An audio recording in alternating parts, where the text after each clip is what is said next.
Welcome everyone to this another session of School News where we are going to talk about project-based learning. Now, PBL is something that we have been talking about for such a long time, and many schools have also started implementing it. Not today, but for years now, schools have been trying their hands on it.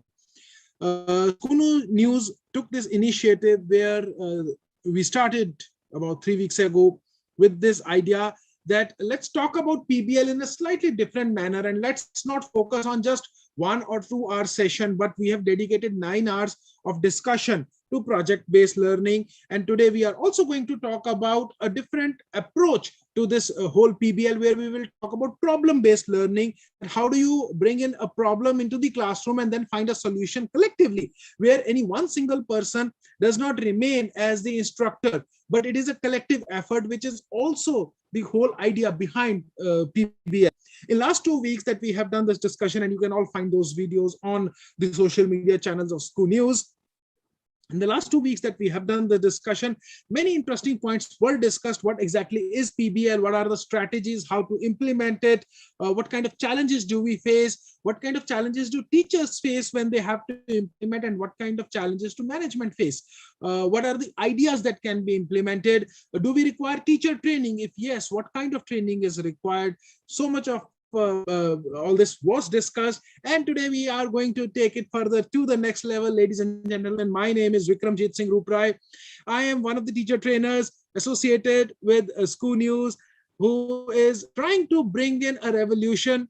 PBL, project-based learning, or interdisciplinary project-based learning, where we can bring in an idea and let children think about it. Let us not limit ourselves to simple textbooks that have been provided by a publisher or 1 or 2 agencies, but there are hundreds and hundreds of minds within one given school. Why don't we collectively put our brains together, come up with new ideas every day, work on it, learn something new from that? So to begin with, as we are sitting in 21st century, we will talk about it. How can we develop, or how can we use PBL to develop the 4 C's for the 21st century? And for that, I would like to invite Ms. Prabha Dikshit, who is principal of Akshar Arbol International School, joining us from Chennai. Prabha ma'am, if you can switch on your camera. Over to you, Prabha ma'am. Please come forward with your panel, and you can start the discussion. Thank you. Thank you so much, Mr. Vikramjit Singh, for this lovely introduction and setting the context of how important project-based learning is. And it's really taken center stage now, ever since the pandemic hit us. And I think over the last 2 weeks, we've been hearing a lot about how project-based learning outweighs traditional didactic methods of teaching. We have listened to what project-based learning is. How should this be implemented in a classroom through very, very rich experiences and examples that we've had various educators share. And I think one of the key ideas that came out of these sessions is that project-based learning is not the same as a project. In the case of a project, the focus is really on the outcome. Make a model or build a diorama, create a role play, make a presentation, and so on. However, in the case of project-based learning, the focus is really on the process of learning. When we focus on the process of learning, that requires a very, very high level of learner agency and a very undeterred focus on the development of transferable skills in our students. And that really brings us to today's discussion, using project-based learning to develop the 4 C's of the 21st century. So how can these 4 C's, communication, critical thinking, collaboration, and creativity, be developed and enhanced in our learners through the use of project-based learning as an instructional strategy? And to share their thoughts and very, very rich experiences in this regard, we have 4 distinguished panelists join us this afternoon. We'll begin with Mr. Anirudh Gupta. Mr. Anirudh Gupta is the CEO of the DCM group of schools at Punjab. Now, besides leading a very large group of very well-established schools in Punjab, he's also the North Chair of FICCI Arise, which is a collegium of leading stakeholders representing various facets of school education in India. We also have with us Ms. Divjot Kaur, Principal of GD Goenka Public School, Jhajjar. A very, very unique aspect of who she is and what she has been doing is that she's been the founder principal of 3 startup schools. And I do believe this is very, very noteworthy because we all know how much that means in terms of setting up systems and processes where absolutely nothing exists before. As I introduce each of the panelists, I'm also going to request that you turn on your cameras, please. Our third panelist for today is Ms. Niyati Chitkara, Director of Schools, Chitkara International School, Chandigarh. Something that's a very, very notable achievement of Ms. Chitkara is that she was chosen as one of the 33 young rising stars of Indian education by the Education World magazine.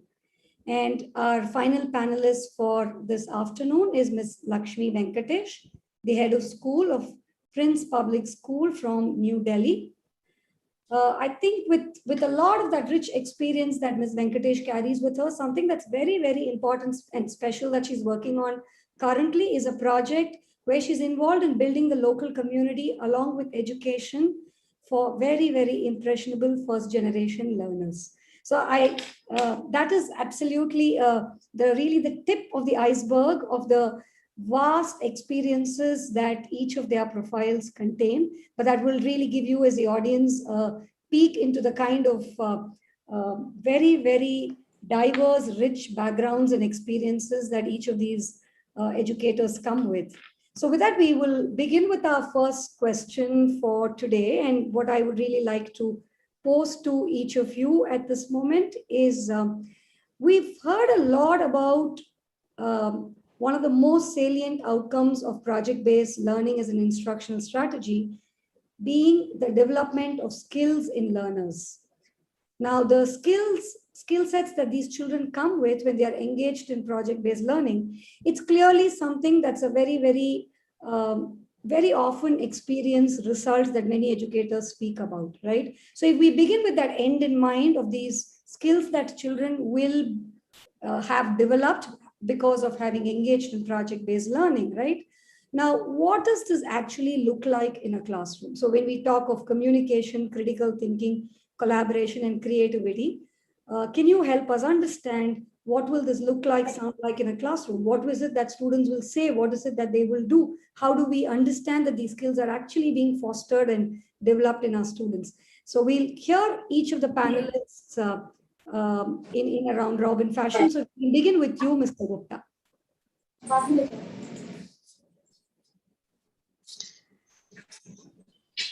Thank you, Abha. Thank you so much. And thank you, Ravi and the Team SKU News for inviting me to this Ed Friday discussion on an extremely vital and interesting topic of using PBL to develop the 4 Cs for 21st century. We are in the first year of the 3rd decade of 21st century. And as we all understand these 4 Cs, communication, critical thinking, collaboration, creativity, they are extremely important, for our entire learning process. Now, how do we develop these 4 Cs using the project-based learning? Look, what I feel, there are certain traits that come as heredity. For example, some children have very good memory and good observation power. There are pathological elements, that control such traits. However, there are certain skills that can be, inculcated during the formative years itself. And I think these 4 Cs that we are discussing today come under the latter category. Let me first talk about the critical thinking. It comes under a process skill. First of all, it's not a standalone skill. In order to be a critical thinker, one should possess certain associated traits. According to one of the theories developed by Zimmerman in 2002, students who follow self-regulated studies possess higher level of critical thinking abilities. Because in self-regulated studies, learning process goes through 3 phases: planning, performance, and self-reflection.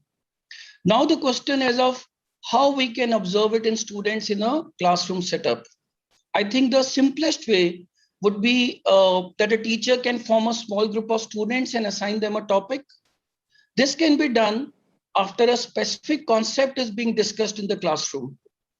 For example, it happened so recently, my academic team told me that a group of students came up with the idea that they want to form a weather forecast club.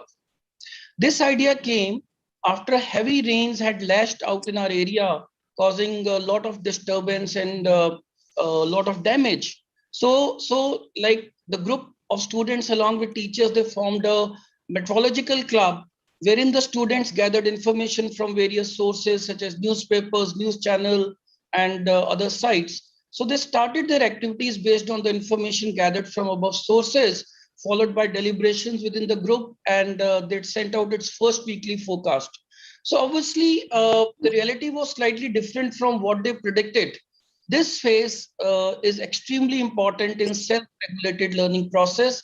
This phase gives students a chance to evaluate their work, to assess the accuracy of their performance and self-reflection. At this stage, they decided to gather additional information from veterans in the locality, and based on their inputs, the group widened their resources, and finally, they fine-tuned the activities of this newly constituted club. Now the group is successfully predicting the weather forecast with much less error, and similar clubs have been formed in our other branches also.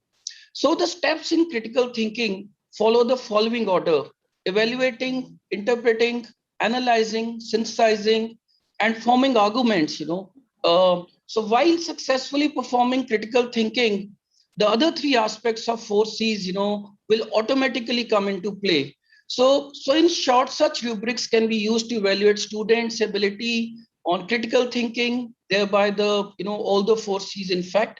And the most important aspect is give them an opportunity to engage in PBL and then guide them as per the outcome at each stage instead of spoon feeding. So, when this topic was introduced, critical thinking, and not many students were aware of. So I gave a, example of a hockey match that, if you are a captain of a hockey team and there are last, 5 minutes and you are 2 goals down, will your thinking be a normal thinking or a critical thinking? So I think, there are a lot of such activities which can be taken up in form of a project-based learning to foster all the 4Cs. Thank you. Thank you so much, sir, for taking us through that breadth of how those skills are actually interrelated to each other. Over to you, Ms. Divjot Kaur, if you can give us your thoughts on what is it that you'll actually see as an evidence in a classroom when you walk in. Ma'am, you just need to unmute yourself. Ma'am, your mic is on mute.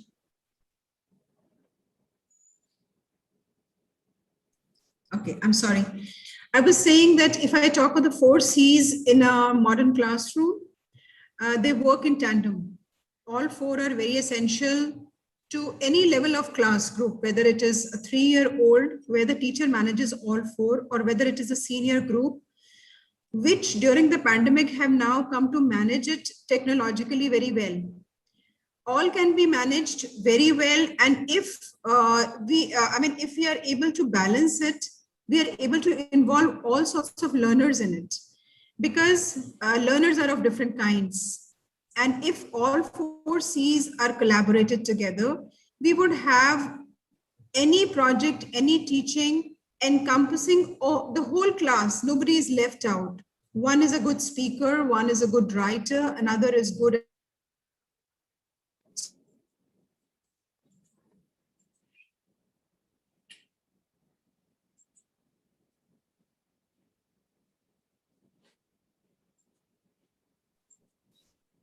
I think you've gone on mute again, ma'am. It got snapped. We are in an area, where there's a huge internet issue. So I stayed back in school and this internet thing is unstable. So I was saying that if I talk of the classroom composition in any school, then the children are of multifarious capabilities, capacities. And if we work with all the 4Cs in tandem, Any classroom atmosphere, any subject, any age group can be easily made to work as a cohesive. All children, some children are very creative, but they are not very confident about speaking. So if the teacher together into a project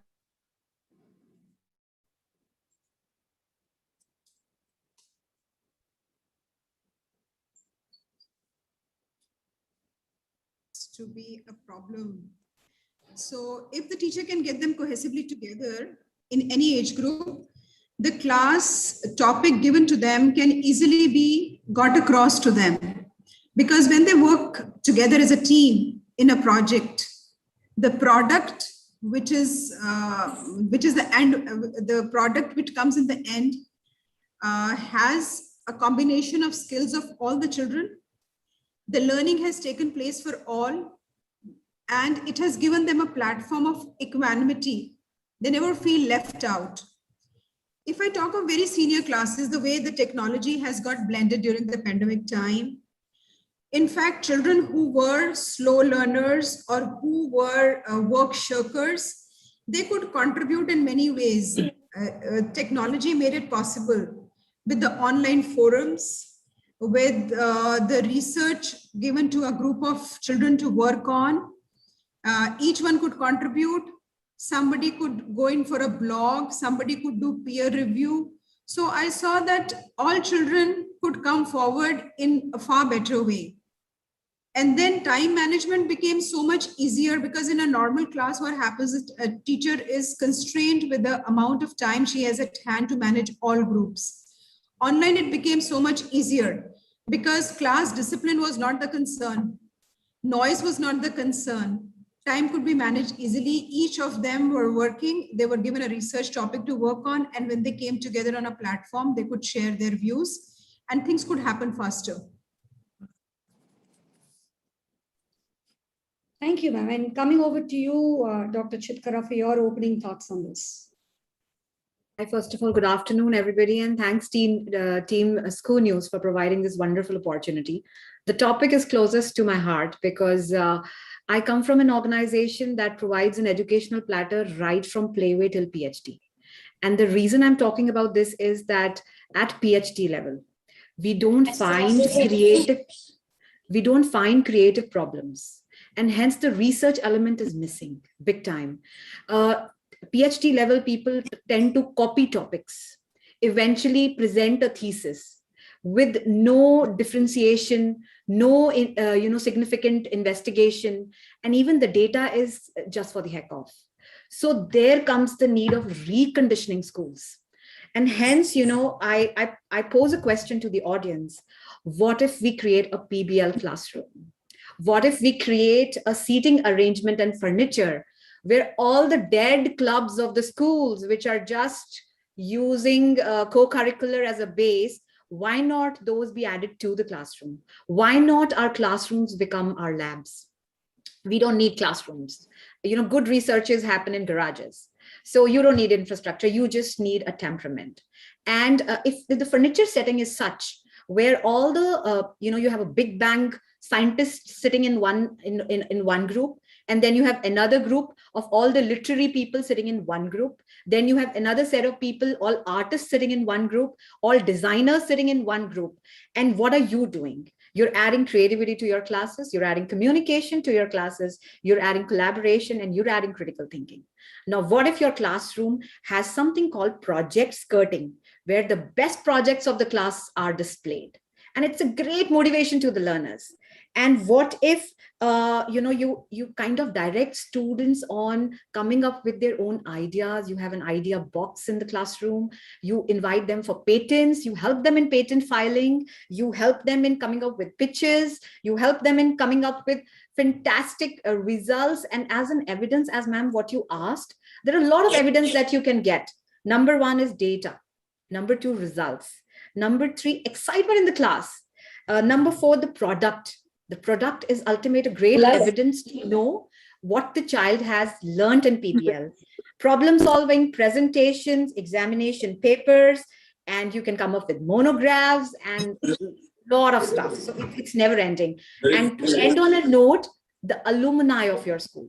The day the alumni of your school starts coming to your classes and mentoring juniors on PBL, that's the biggest evidence of your parvarish. So that is what I say, that is how it looks like and sounds like, just to answer your question, ma'am. Thank you. Thank you so much, Dr. Chitkara. And over to you, Ms. Lakshmi Venkatesh. Yeah, hello everyone.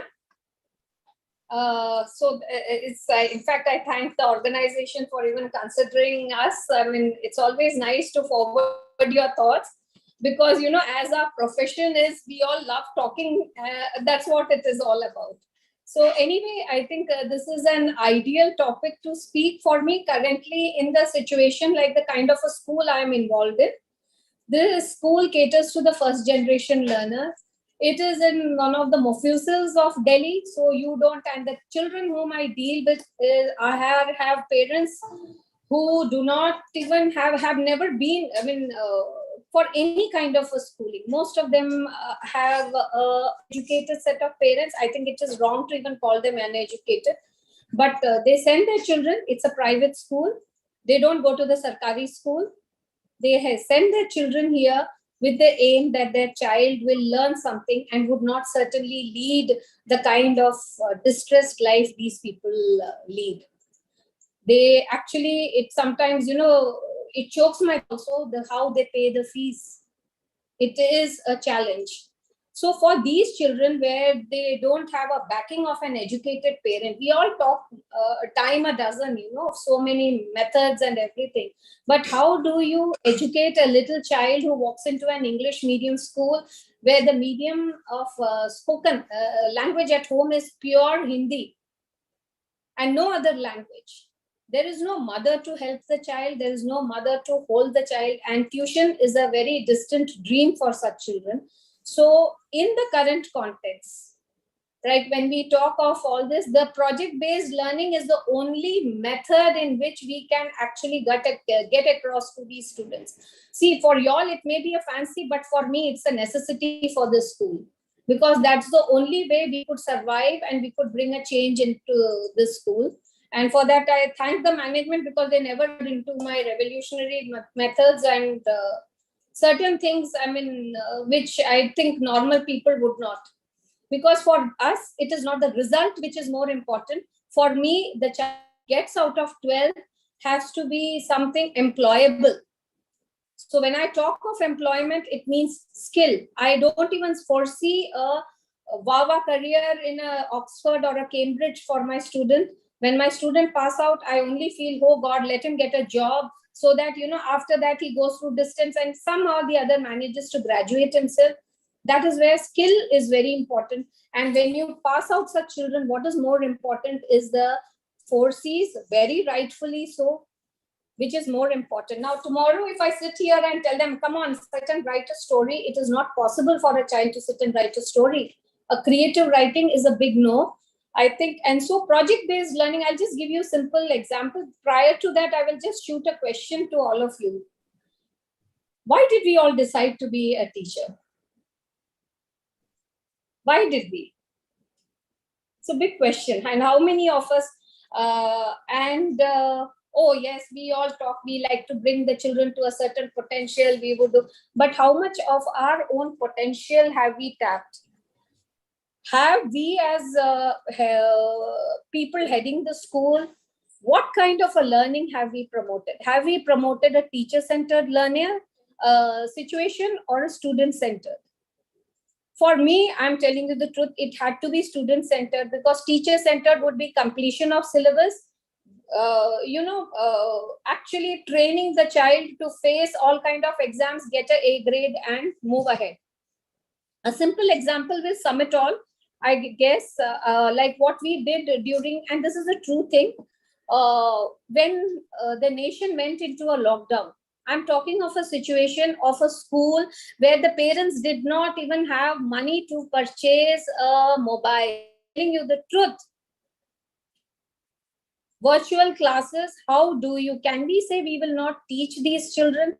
And my teachers, obviously, we don't have a very teachers, with huge or bombastic degrees or anything. I am proud to have a set of teachers who have been ready to learn at every stage. Now, we really faced this problem. And now here I'm talking of a virtual class with these kind of children, and these children saddled in one room. This is the truth. One room, think of those bundle of energy being just cornered into a one room. We had to evolve. There was great creative, not from the point of view of a student, but also from the point of teachers. I would tell you, teachers became highly creative, and we started off for a 1 month notice. This was what we call as the warming up session for going virtual, which was called as the differential learning axis. We didn't go to a normal learning. We thought, chalo, let's actually start attracting the children to attend the class, the mothers to attend the class, and grooming the mothers. So we started with simple themes. So one theme which we had was Forgotten Games of India, right? And in that, our art teacher, see here, I'm talking how all the teachers together, and creativity, critical skills, everything comes into play at this point of time. I need not elaborate on this. Our art teachers taught the children to use the wastage, and they told them how to make little boards like Chaucer, chess, Ludo. So out of waste, our students created those little board, and in that team, we also divided the class into various teams, so that once the board was made, the maths teacher actually taught them the nuances of measurement, because each check what should be the area covered. So their mathematics was taught. English teacher gave the history through comprehension passages, right? And after this was the initial thing, how we went ahead and planned.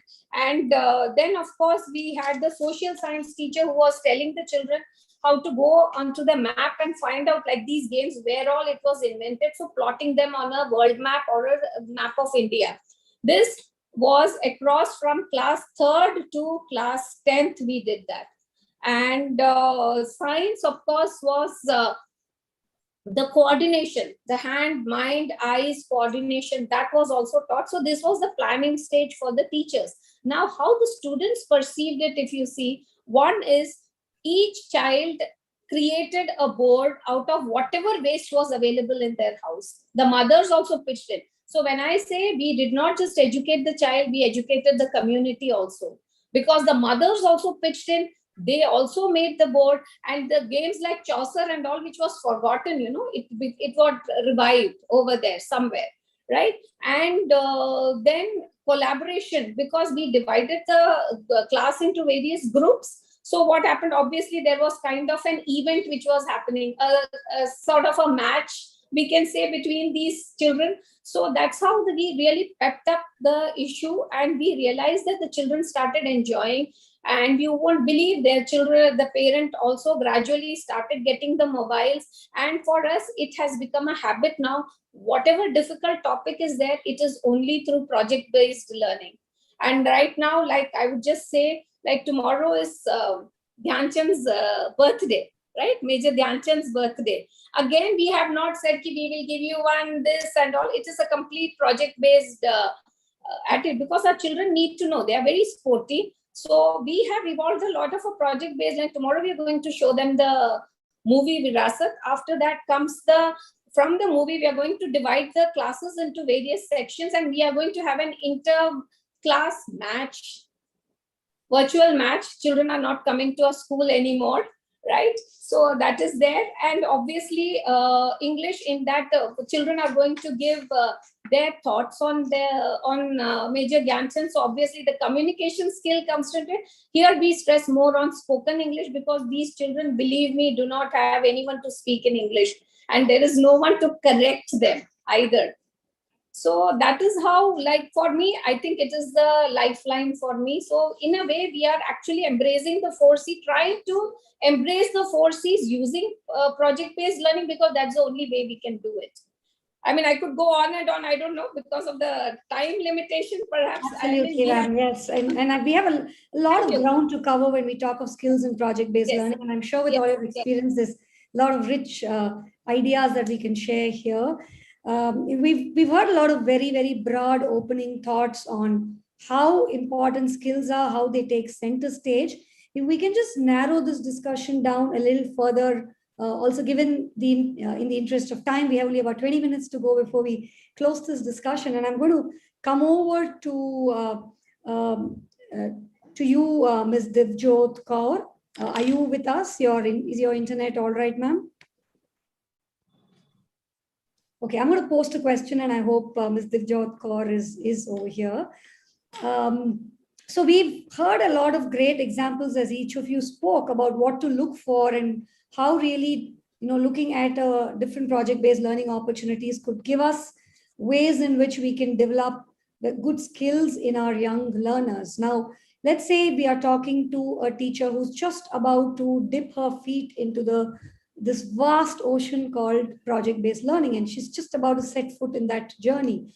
What would be one thing that you would tell her, ma'am, if we can just stick to that one idea to say that this is what, and this is where you could go begin to start exploring what this looks like. Over to you, Ms. Kaur. Okay, so if it has to be launched in a class, first of all, she has to identify the skill of each child. So once it is known to her, she's able to group them. After she has created a group, she designs a plan for them, gives them a guideline, gives her clues, and there they start working. Her intervention keeps happening where she gives suggestion. Then she summarizes their learning. And once it is summarized for each group, the learning has happened for 25 children who had formed 5 groups.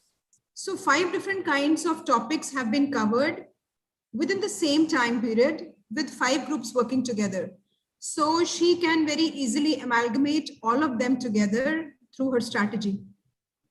So one is, the first and foremost would be that she knows the skills of each child, and then she's able to group them together, then give her guidelines on how to work on it. Okay, that was a very, very specific, clear pathway. Thank you so much for that, ma'am. So you begin with what the children already know and then build further on that. And that was very, very beautifully said. Thank you. Coming over to you, Ms. Lakshmi Venkatesh, can you give us one strategy, given that, you said this is really the lifeline of what you do at school, just one strategy on where you would advise that teachers should begin? We begin with a problem. In fact, both are interrelated. A problem, like, see, there are certain topics, right? Now, if you go to a purely academic, we realize that certain chapters are very difficult for a child to comprehend in a normal teacher-student, one-to-one or a class medium. So we actually relegate those chapters to pure project-based learning.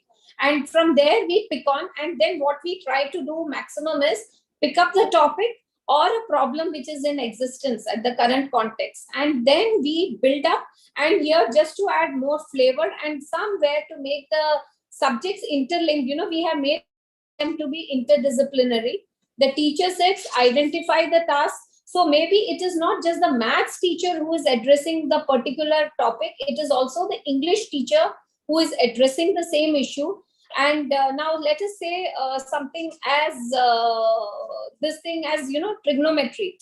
Trigonometry is all about triangles, right? Maybe, it may be very difficult to teach anything about trigonometry. Trigonometry may sound boring for a child who may not have much of a tutorial or a help at home. So what we do, trigonometry is introduced by the maths teacher. The art teacher, through her Varley paintings, relates how trigonometry goes into the triangles aspect also. The art teacher. So, what happens, and then you have the English comprehension teacher who gives the detail about what trigonometry is all about, the evolution of trigonometry. That comes out as an English comprehension passages, right?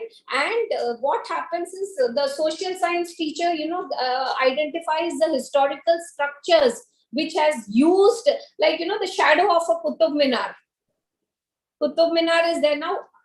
What we are doing is, at that particular point, all the teachers, all the subject teachers work basically on one topic, but the child has got enriched from all the 5 different angles. If you see, Like they know about the science. If you see about the Qutub Minar, we have spoken about Qutub Minar. Height of a Qutub Minar cannot be measured with a scale. So we use the trigonometry, the mathematical triangle hypothesis we use, and that is how it has been passed on.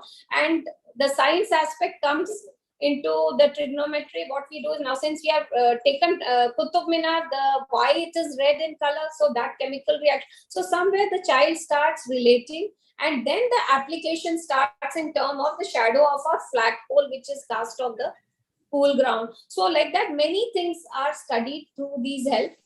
So the child doesn't study one, but 5 subjects are governed. So what you're really saying, ma'am, is that the first thing that a teacher would need to do is to identify, perhaps as a group of teachers, a project or a topic that's not within the confines of a particular discipline, but then begin to look at a problem as a problem, and then start looking at where do I have every discipline's subject integration actually come through. Thank you for that lovely example that you took us through. Coming over to Mr. Anirudh Gupta and Dr. Niyati Chitkara for this. So we've heard some very, very pertinent starting points for teachers from Ms. Divjot Kaur and Ms. Lakshmi Venkatesh. I think what would be very nice to hear from you is to look at this entire notion of building skills through project-based learning from a school-wide culture of practice. From an implementation standpoint, if we really want to harness this, we need to probably have a shift in culture in the way a school is operating over many years. So what would your advice be for a school that's perhaps just about begun this journey or would like to begin this journey? And if we can probably begin with you for this, Dr. Chitkara. Yeah, I think the speakers have already formed a base, as you just mentioned. So I think it is very much interesting, first of all, that, to get that culture into your school, it's never too late. So if you're thinking that, you're already late and, a lot of stuff has been missed, it's never too late. And you just need a will, you need a good team, you need a temperament, and everything falls in place. Of course, you need investment as well. Along with that, you can do lots in terms of coming up with, first of all, I'd like to talk about teacher education institutions. If from day one, you start training your teachers on PBL, half of the job of the schools would be done. So the investment part that I'm talking about, training teachers on, these kind of innovative formats, half of the job will be done. And second of all, it's very important, Government of India is funding ATL labs, the Atal Tinkering Labs. And we're one of the schools who have this, opportunity. And they have a fantastic curriculum on robotics, the STEM curriculum, the drone technology, the technology-inspired textile. They're covering all sort of areas, right? And these are the basis for problems. So you can't just say that, okay, today, students, this is a problem, we're going to be working on that problem. You have to provide the entire, exposure to the problems, and then let the child come up with a question. I'll just give you an example of a student of my school. He came up with a question that, ma'am, why is it that we have, these societies coming up in our area and they do not have green spaces? So what can be done to those flats? We can't put planters. There's a mosquito problem. There's a water problem. So what can be done about it? So first of all, you need to assign a good mentor to the student. Once you do that, then probably, the child started working on that, the science part of it, the education part of it, the finance part of it. And eventually now that student has a patent, by his own name. And that is what, ultimately, the child will achieve, and the word will spread in the school. So this one experiment leading to another experiment, leading to another project, another problem getting solved. So, it is, then it moves on and on.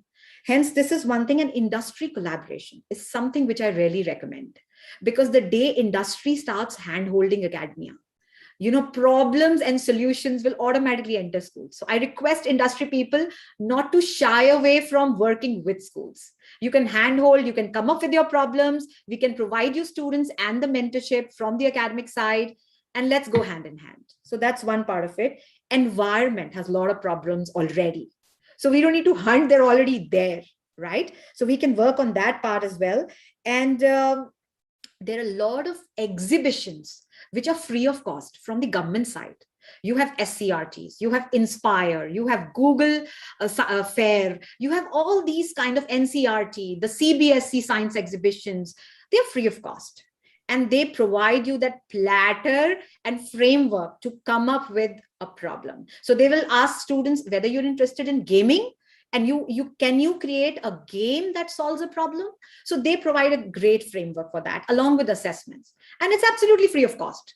So you don't need to do much in your school. You start working on these lines, and eventually your school will become a STEAM and STEM hub and a PBL hub, I'm sure.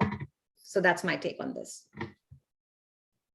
Thank you so much. I think a lot of practical ideas for schools to get started on. Over to you, Mr. Gupta. I would love to hear your thoughts on this. You see, I think we are talking of 4 C's in context of students or classroom setup. To my mind, it's very important to have a top-down approach, right from the leader in the school to the principal to the coordinators, teachers. They all need to adopt these set of 4 C's. Fine. So it's not just about the students. If we have to have that kind of a culture and ecosystem in the school, so everybody needs to have a participative approach. Everybody needs to have a converging approach and thoughts on this matter. And to me, what the practitioners, leaders, principals have to understand, that nowadays it's not just about marks. It's about making a mark in life. So they have to do away with that conventional rote-based learning and exam-centric approach or a curriculum-centric approach. So there has to be, entire shift from that traditional system to a more skill-based and, system more focused on, this aspect. And, like most of our schools, they are in remote border areas. So for us, the concept of problem-based learning comes naturally to us. Fine. Our students, they've been engaged into a lot of such projects. Like, for example, during the Corona time, our students, Niyati was talking about ATL. They had developed, a UV-based floor sanitizing robot. Fine, for which we had also, applied for patent. Fine. Since there are a lot of floods in our area, the students, they designed a mobile app to help the people to reach the nearest relief center. Fine. So I think, in these areas where there are all these kind of social, economic, and environmental issues, the project-based learning approach comes naturally to the students. And I think it's very easier to implement all these aspects in a new school rather than, to make the teachers unlearn and, to introduce all these concepts in a running school or school which are, already established, though I mean, it's possible. So as we say, adversity reveals genius. So when there are problems, automatically where there's a will, there is a way. So automatically, teachers, students, the entire management, they sit together and they work on, various solving various problems and working out on solutions. And what Niyati mentioned, I think it's extremely important, and that is what we are working on: academia industry liaising. Fine. Recently, we had organized the Young Entrepreneurs Indian Premier School Business Conclave, which was first of its kind in India, where the students, they were talking about digital currency, they were talking about, various financial aspects, they were talking about startups, so I think, nowadays the education is a combination of KSA, knowledge, skills, and attitude. So we have we have to understand that most of the Ivy League universities in the world, or most of the MNCs, they are not looking for degrees. They are not looking for qualification or certificates. They are looking for skills. They are looking for all these 4 skills. Fine. So degrees and certificates and marks, they will cease to matter. What matters will be, what you are made of, what your intrinsic skills are. And that is where, we all educationists need to work on. So education, to my mind, is a combination of knowledge, skills, and attitude. Fine, whatever curriculum is being taught to you, it gives you knowledge. But how to apply that knowledge, you require all these 4 skills. And to apply 4 skills, you need to have a right kind of attitude and temperament. So I think, there has to be a mindset shift. Teachers need to understand, that it's not just about completing the curriculum. It's about skilling the children. It's about making them industry ready. There's no dearth of jobs in India. Still, 80% of our youth is still unemployed. because their skills are not matching to the needs of the industry. So we want them to be successful. We want them to do well in life. So we have to skill them as per the needs of the industry, and the industry and academia, they need to work together on all this entire aspect, so that, we do not face this problem of unemployment. And, even if, like they are qualified, but they are not skilled. And, you see some Western, Canadian, American, and, like in other parts of the world, even if a student is qualified, student has done the graduation or post-graduation in India, he has to go again, he or she has to do again, some other the course in that country, because they are not very, very confident about what skills, you have gained or gathered. So I think, we need to, adopt, approach where we think of education in terms of skilling. And number two, it has to percolate down from top to bottom, and even, we are talking of collaboration and communication. That has to happen not within the students, that has to happen within all the stakeholders, the parents, the principal, the teachers and students. They all need to work together, sit together. They all need to identify a problem, diagnose a problem, and then work out the solutions, So this way, entire culture of the school can, we can see a shift towards a traditional rote-based learning, exam-centric learning, to a more, learning, which I think, NEP has also come at the right time, and this pandemic has also proved to be a blessing in disguise. So we are all talking about all these aspects, had there been no pandemic or no NEP, I wonder we have been even, discussing here on Ed Friday on these topics. Thank you so much, sir. And I think just with all the examples and the ideas you've touched on, and making students industry ready, making them more employable, I think you've given us a really good insight into how important it is for all of this to seep into the culture of the school itself. What we'll do now is we'll just go around the table very, very quickly. And this is going to be a really quick 45-second response from each of the panelists. So I'm just going to pose a phrase to you, and I'd like to just hear your quick 45-second response on that. That way, I think we will have a couple of minutes left to take a few questions as well. So I'll begin with probably you, Dr. Chitkara. Teach versus co-create. Okay. Teach versus co-create. So I think it is like, the old versus new. Because the only thing that I know is you shouldn't be a teacher, you should be a student always. And in our school, everybody gives exams, everybody studies. There are a lot of people who are doing PhD, they give exams, they struggle with question papers, and they struggle with problems. So unless you go work with the students, right, there's no point teaching. So collaboration, absolutely. I agree with co-working more than teaching. And why not co-teach? Rather than teaching, let's do buddy teaching. Let's co-teach.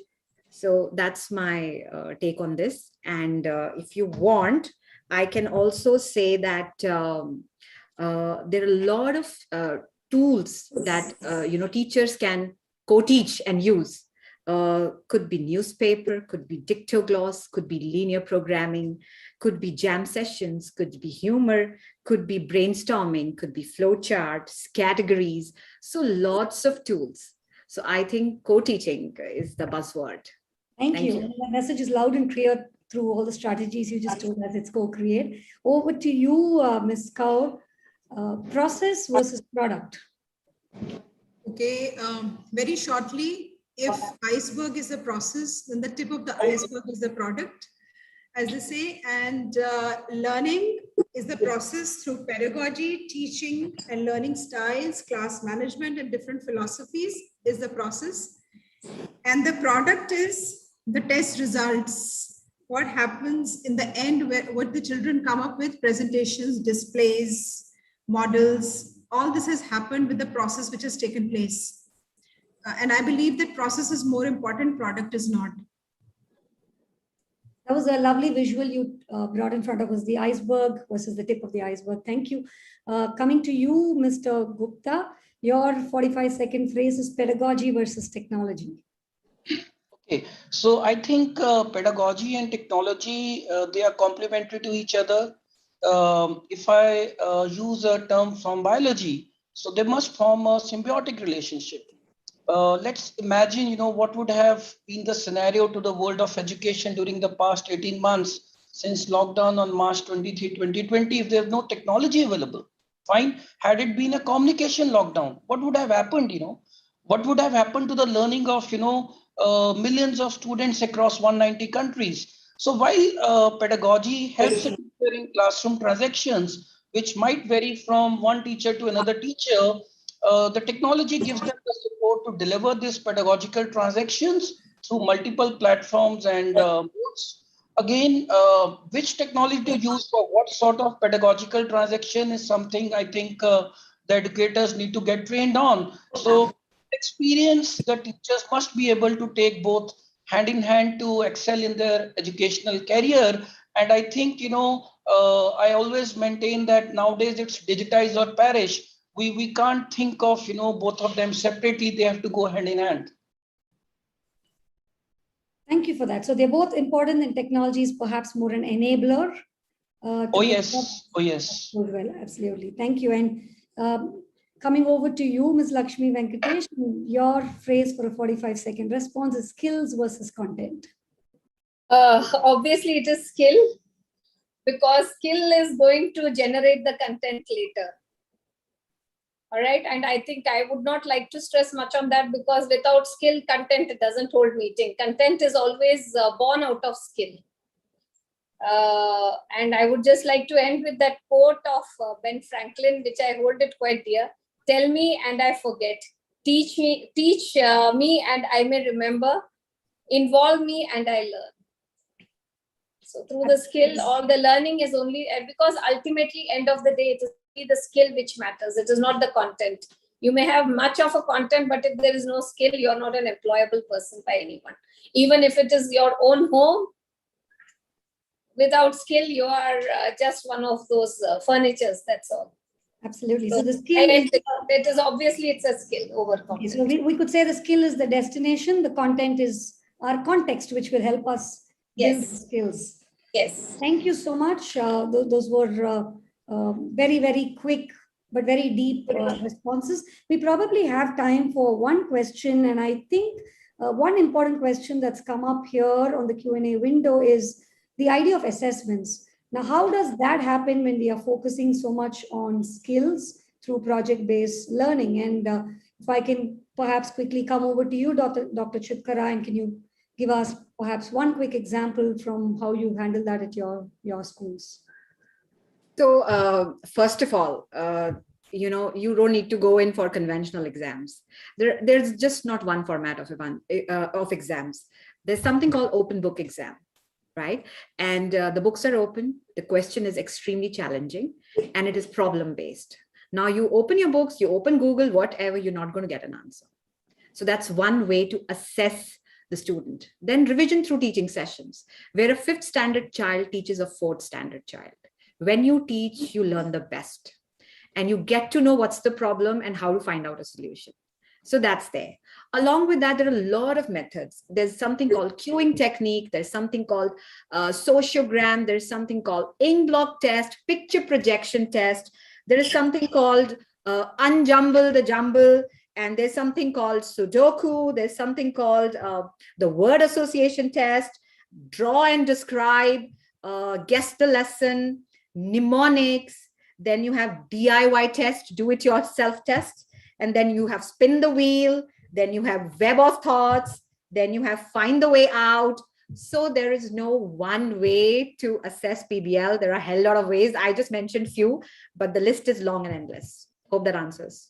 Thank you so much for those variety of strategies. I think we have just one last minute. So if I can come over to you, Ms. Kaur, and very quickly ask you the same question, but in a slightly different context of how would you assess the development of skills itself? Of course, Dr. Chitkara gave us a wide range of strategies to pick from, but what is it you would observe as how skills are getting developed, and how would you assess that? See, when we are talking of project-based learning, assessment is happening while the project is on. because so many characteristics get to be noticed. It is not only assessment for gaining marks, it is an assessment of character, it is an assessment of team spirit, collaboration. Everything is giving you an clarity of where the child stands. So we do not need to reach that level of conventional examination where marks are allotted for something. So there could be levels of assessment. Thank you so much, ma'am. And I think with that, we just about hit it right on time. And thank you so much to each of the panelists here today, Mr. Anirudh Gupta, Ms. Lakshmi Venkatesh, Dr. Niyati Chitkara, and Ms. Divjot Kaur. And it was absolutely delightful hearing each of you and your experiences as you have personally looked at years of how project-based learning has been implemented at schools. Thank you very much. And over to you, Team School News. We must say, you steered us very well. Indeed, it was actually a wonderful session. The discussion was going on. This happened last time also. The discussion was going so good that I hated to be the one who had to come and break that. No, it's time's up, and now we have to move to next panel, because this is something that nurtures us as teachers. Such wonderful points came in, and Prabha ma'am, when you started with the point that project-based learning is not just a project, but a process. So the learning part is the process part and not the end result. That was, I think, the key message for the entire PBL journey that we are having from last 3 weeks. Lakshmi ma'am, your school is in Jhajjar, and you mentioned about this Qutub Minar idea. There is an interesting thing. I don't know if it is happening these days also or not, but till few years back, there was a project or a program of Government of India, Paridhi project, in which they used tall towers to measure the shadow and the height of the tower, and using the equations in... It is the Pythagoras theorem they used over there. Ma'am, they used the Surya Siddhant, jo Varha Mihir ka Surya Siddhant hai, they used the theorems from that, trying to calculate distance between sun and earth. And then we have the statement from Sayanacharya, which is Tathat Samaryate Yojananam Sahastram Dve Dve Dve Eke Nimishardhen. Now, just with this, I can do so many calculations just to find the speed of light, distance, diameter of Earth, circumference of Earth and Sun and Moon. So many things can happen. Or maybe, again, I'm using one of the close examples. You are in Jhajjar, the Jhajjar Monument Complex has got so many different things. I mean, there is one monument which is breaking right from center, being with ashlar masonry, how it is splitting up. Or when you come towards Farooq Nagar, there is a gate called Jhajjar Gate. There is a huge Bauli. Why is the structure, which is the perpendicular structure from where they would fetch water 40 meters above the well? I mean, the well is deep down, they can have a structure over there or a wooden frame where you can fetch water. Why do you need a 40 feet, not 40 meters, 40 feet high structure where people would stand above the well, just go 3 stories, 4 stories up, and then far you see the well. So all these logics, and around these children can, these are just things. If you put children in situations, they would come up with these questions. As a teacher, we don't have to say anything, and then they can come up with such brilliant ideas. I mean, I have noted down so many points. I wanted to discuss them, but since we are running short of time, I'll hold my thoughts for the end part, where we will, give the summary of all the 3 panel discussions that we are going to have today. One just concluded. It was a wonderful session. Thank you, Prabha ma'am, for moderating it in such a beautiful way. Without wasting much time, we will move to the next panel discussion, where we are going to talk about the future of learning, which is, this is what the panel will conclude in a way, that is it the project-based NEP 2020? Now, NEP 2020 is much talked about. I'm sure many of you have already studied or already read through and have, trying to implement. And many of you have already been working on the concept of what now we call NEP 2020, the National Education Policy. Many schools have already implemented it years ago, probably decades ago, but in a small form or a different form. And now we are growing and we are making it big, for which we have the general the manager for development and recognition, India Nepal, for International Baccalaureate IB, Mr. Mahesh Balakrishnan. Mahesh sir, over to you. Thank you, Vikram. And I had the closing remarks as well of the previous session. I have a fantastic panel today, and we hope that in our own way, we all would be able to contribute to the learning journey of all of us for this session. Thank you, Ravi and School News as well. And welcome to session 2 of Ed Fridays, session 7. Our session today is on the future of learning is project-based and how does it play with NEP 2020. And as Vikram said, my name is Mahesh Balakrishnan. I'm the Development Recognition Manager for International Baccalaureate, or IB, for India, Nepal, and Bhutan. Project-based learning is considered a student-centered learning approach. It is also considered by some to be an applied learning approach. Some call it a dynamic classroom approach. And if I take it from the previous session, the end thoughts, how does assessment happen? Okay, you should look at IB and the way it takes assessment-based approach for projects. That it's a continuous assessment system within the IB system. Is project-based learning new, or has it been there for some time, even in schools in India? Let's hear from our experts. Our esteemed panelists today include Mr. Joao Borges, CEO Dream Shaper. I think he's based out of Belgium. Ms. Lina Asher, co-founder Corroboree. Mr. Siddhartha Rajagaria, Chief Learner and Director, Delhi Public School, Lawa Nagpur, Nasik and Varanasi. Mr. Rashid Sharafuddin, Headmaster, Selekvi International School, Dehradun. A warm welcome to you all. My first question today is to Lina. Lina, please introduce yourself. And in 5 minutes, what do you think of harnessing the power of project learning? Hi, everyone. So yes, my name is Lina Asher, and by profession, I'm a teacher. Career-wise, I call myself an entrepreneur, but life mission-wise, I'm a happiness advocate. Whether it was me teaching in a classroom in Australia or setting up a chain of schools or now focusing on online learning, my mission has always been to create more happiness in the world. So whether it's making sure children experience the joy of learning or the happiness that comes from living in a way that brings meaning and contribution as a cornerstone to students' lives, the deeper mission I always have is happiness. And these are the ways I believe human beings live happier lives. So I founded Kangaroo Kids and Billabong High and then sold this brick and mortar business a little over 4 years ago as I saw a vision for learning that would be online. And even when I speak about PBL, Zhao and I are partners in bringing Dream Shapers to India. And we use technology just as the tool for bringing PBL learning into the classrooms. About 5 years ago, when I mentioned to the CEO who bought over Kangaroo Kids and Billabong High that the future of learning would be digital, there was a lot of skepticism that this would be impossible for India. But even 4 years ago, I kind of saw that this is just around the corner, and this pandemic has only acted as a catalyst for something that I believe was inevitable. Harnessing technology and digitized learning for India especially is a must because it's the only way we can disrupt the existing system that was already outdated and allow for a more equitable way forward for all of India's kids. The upsides of harnessing technology to execute PBL is that it provides some structure for teachers and students, which is much needed because you need scaffolding for children to actually find success in PBL for something, if especially they haven't been used to PBL earlier.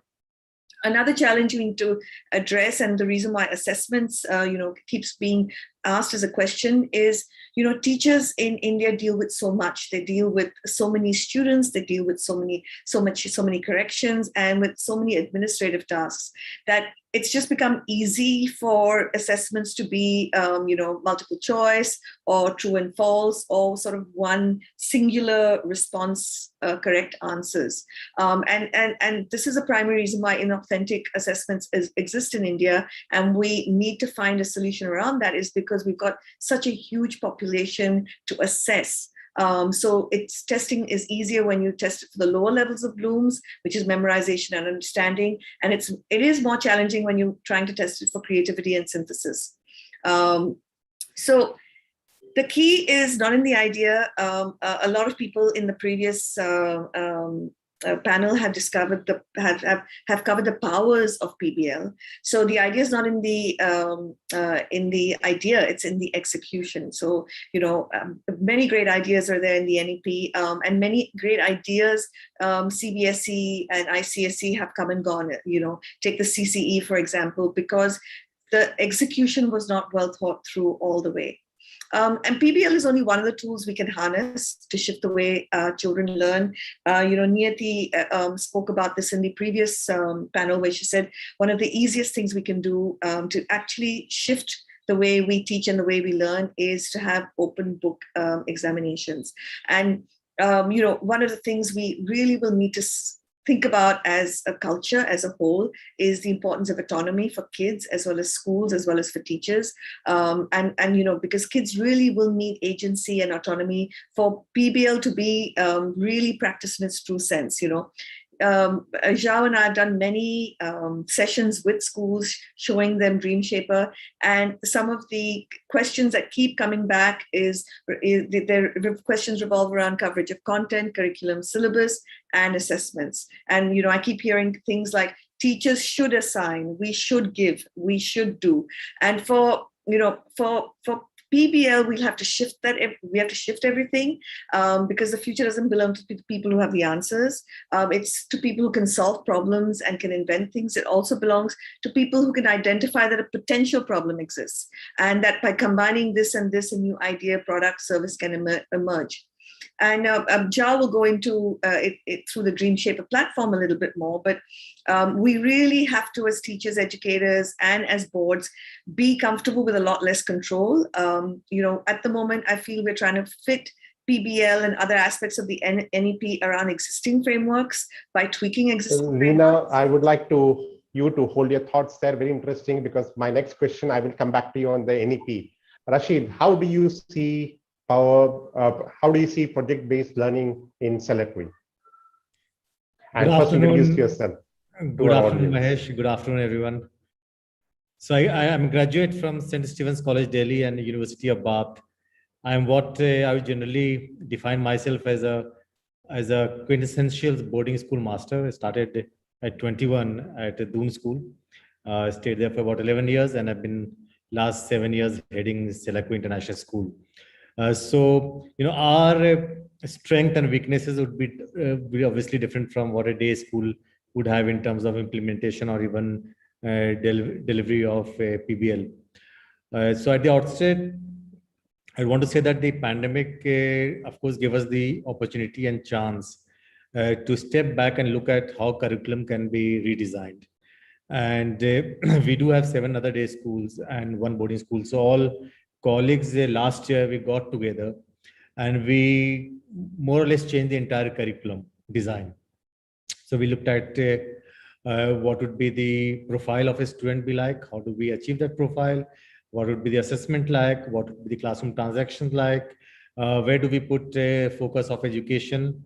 Mahesh, you're aware that we were probably the first IBDP school in North India way back in 2004.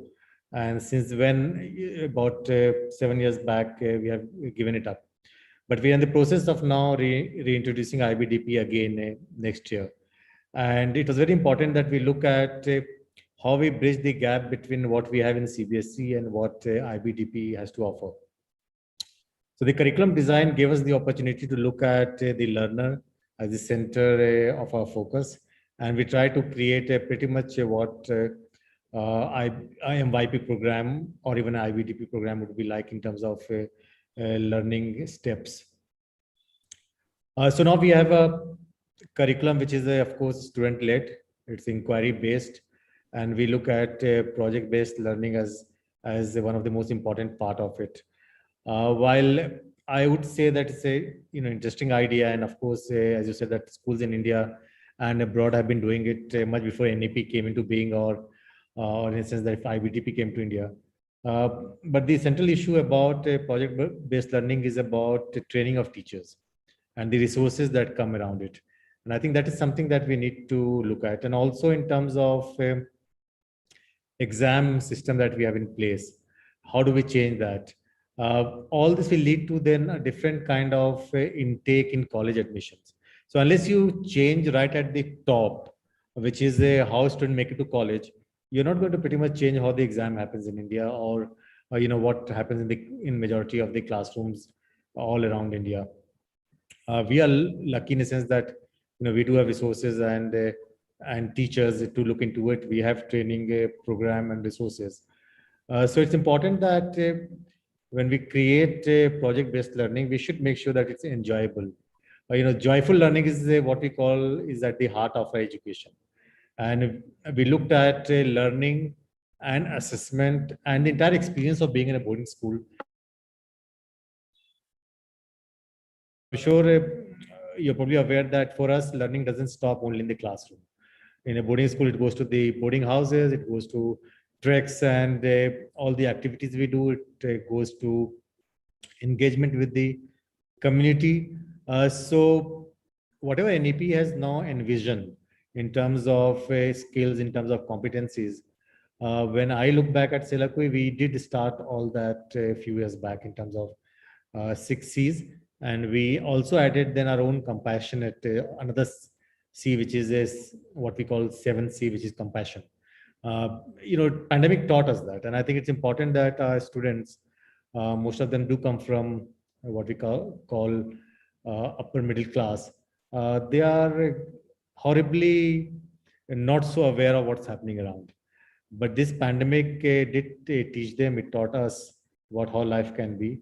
So engaging with real life solution, real life problem, how you could create that step in terms of questioning yourself, how could you scaffold those learning, and then bring that learning in terms of reflection, and how you create that learning into a space. I think that is what we aim to do, and that's, I hope, should be in place in next year or so. Thank you, Rashid. I think that's very interesting what you said about compassion, about scaffolding.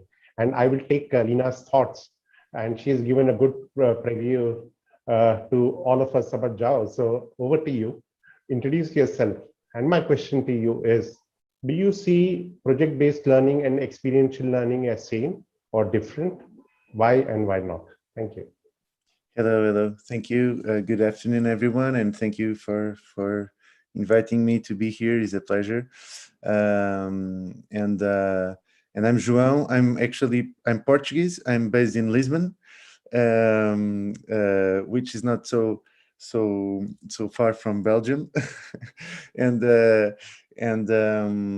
well, it's great to be here. I'm CEO of DreamShaper. DreamShaper is an ed tech focused on project-based learning and on making project-based learning easy for teachers and for students.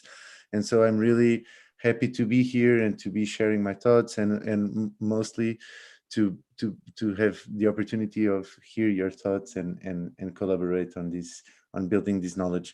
And I really agree with what Lina said and with what Rashid said. I think that switching the focus to the students, switching the focus to the activities and not to the content, the importance of teacher training and which resources are we providing to our teachers when we are asking them to innovate and to teach in a new way, reconsidering the assessment. I think all these things are important and are part of a big equation that is around the possibility and how easy or how difficult can it be to put project-based learning in practice. And connecting all these to the question you asked, I think project-based learning, it's a really good way of putting experiential learning in practice.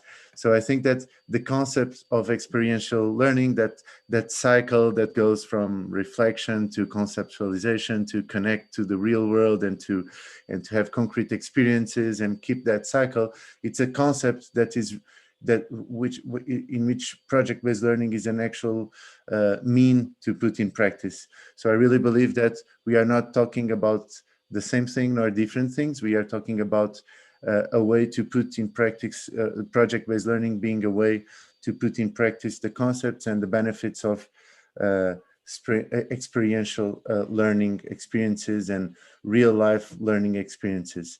And I think that just bringing some some considerations to what was already said. I think that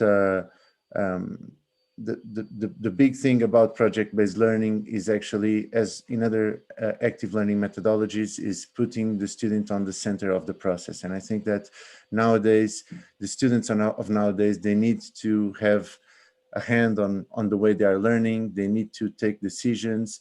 And it's kind of, we need to do this to go in the direction of the motivations of the students of nowadays and the needs of the students of nowadays. So in one hand, they need to have this type of experience to be motivated and engaged in the learning process. And I think that Rashid said very well that teaching well is making sure that our students are engaged on the process. And this is, we have to be permanently do a little bit of design thinking as a teacher and iterate the way we teach to make sure that we are doing it in a way that today's student is engaging with it.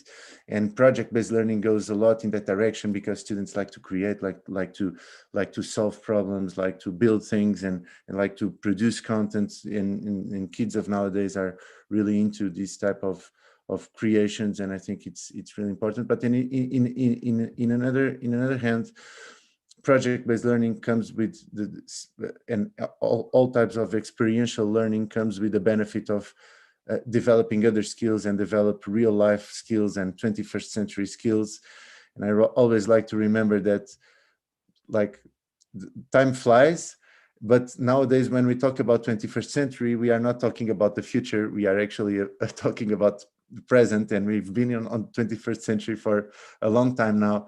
And so 21st century skills are not the skills of the future, are the skills of today. And the truth is that project-based learning helps providing this capability of identifying problems, solving problems, cooperation and curiosity and communication, and so on. And just to finish, I think that, again, another similarity between experiential learning in general and project-based learning is, and this connects with what Lina said and with Professor Rashid said too, which is, how are we helping teachers and schools to put this type of teaching and learning in practice? And I think this is one of the big things. And how do we help goes from how do we reassess the way we are assessing, doing assessments, and how are we training teachers, and how are we giving them tools that help them putting this in practice? Because the truth is that there's an operational challenge on putting project-based learning in practice, especially when we want to do project-based learning in the traditional way. As Lina was saying, okay, we want to do project-based learning, but the teacher decides, the teacher tells them what to do, the teacher controls everything. That's not project-based learning, and that's the impossible way of doing, because if it's all dependent on the teacher, it's not scalable, it's not possible to put in practice. So what we really believe on DreamShaper and I think as educators is that the only, and this is a good thing, because the only way of implementing PBL in a good way, in a scalable way, is actually putting the student in the center of the process and giving this flexibility and this autonomy for the students. But then, thank you, Jao. I will pick up 2 points from what you said. One was on the teacher's experiences. Whose experience is it? Is it the teacher's experience or is it the experience of the student, right? That also matters. And you talked about skills of the 21st century learner. That's very critical, because the jobs of the 21st century might change. But if we prepare them for the challenges of the 21st century, I think they will do well. With that, I would like to welcome Siddharth. And Siddharth, welcome. And my question to you is, your designation is Chief Learner. What are the learnings you see in terms of project-based learning from your school or your group of schools, number one? And do you see that project-based learning is feasible in tier 2, tier 3 towns, especially during the pandemic? Thank you, Mahesh. Good afternoon, everybody. I am a learner. I'm a learner at heart, and that's why I've I really actually purposefully changed my designation and put Chief Learner at the beginning of the pandemic to communicate that it's really important that we make that shift and become a learner, right? Because the pandemic really taught us that we cannot forget that cycle of unlearning and relearning, and that was something that is something that really defines me as a person as well. So coming to your question, Mahesh, about can project based learning be implemented in tier 2 towns? I think I resonate with what Jao and Lena shared, that we've got to change the mindset of the Indian educator. The mindset of the Indian educator is to that, okay, we have to finish the syllabus, we have to cover those chapters in the textbooks. The mindset of the Indian educator is that, okay, we have to teach to the test, right?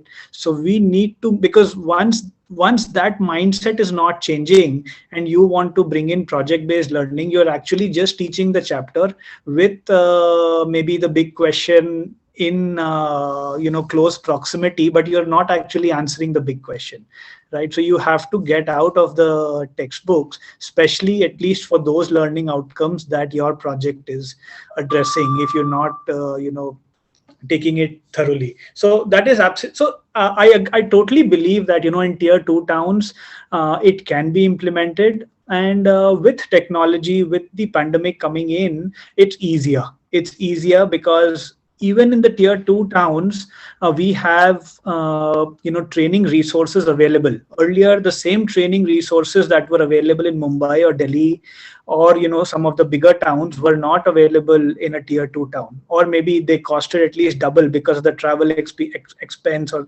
so many other expenses that were there.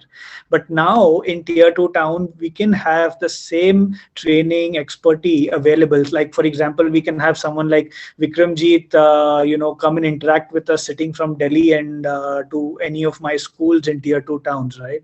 So it's really, really important that schools who wish to implement PBL look at training in a holistic manner. We need to really actually move the conversation from training to a coaching sort of a mindset, right? We need to move that conversation. It cannot be a one-off training. It cannot be a 2-hour session from somebody and that's the end of training of PBL and the teachers will get equipped. We need to move that conversation from training to a year-long or maybe a three-year-long coaching project, wherein the trainer is coming in, speaking to the teachers, coming in, observing classes, giving constructive feedback, and the cycle goes on and on and on.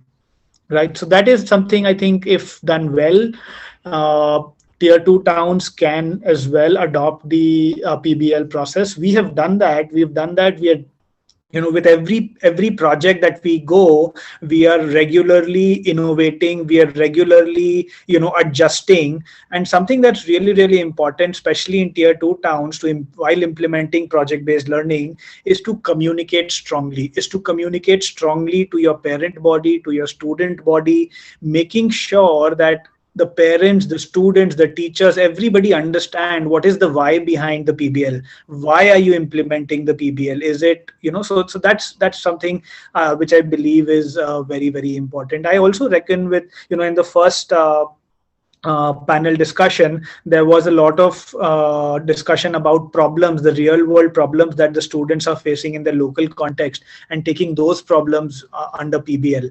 And some examples that Vikramjit shared about Jhajjar. So those sort of scenarios, those sort of projects would really go down well, especially in tier 2 towns, when you can actually look at your local context, local issues within the PBL context. And I think that will really benefit everybody.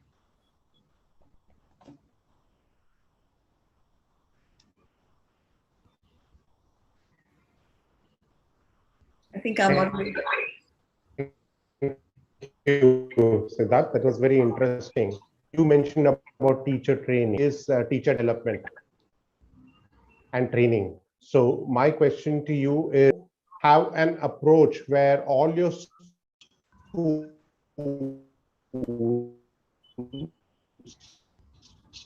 follow the same approach.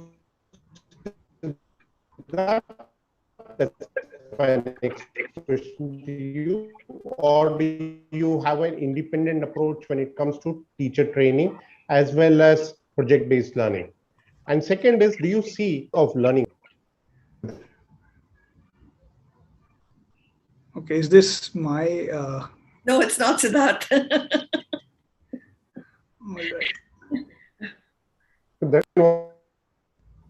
The question is to you, Siddharth. Okay, so I believe your question, Mahesh, is that whether in my 3 different schools we are taking a different approach to PBL, or is it a similar approach? Is that the question? Right. That's right. That's right.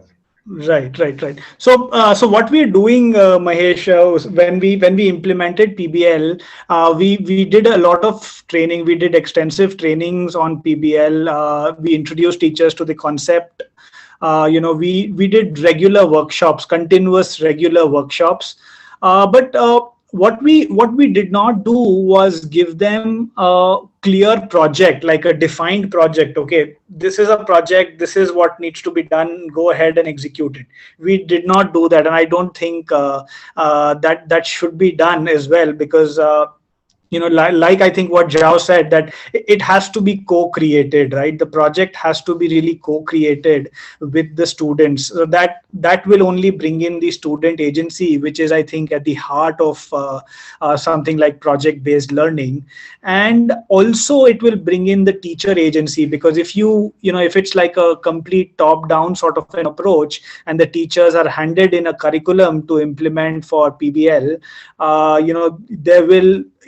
there might be a lot of resistance, because there's so much of baggage that is there in the Indian context when we teach to the test.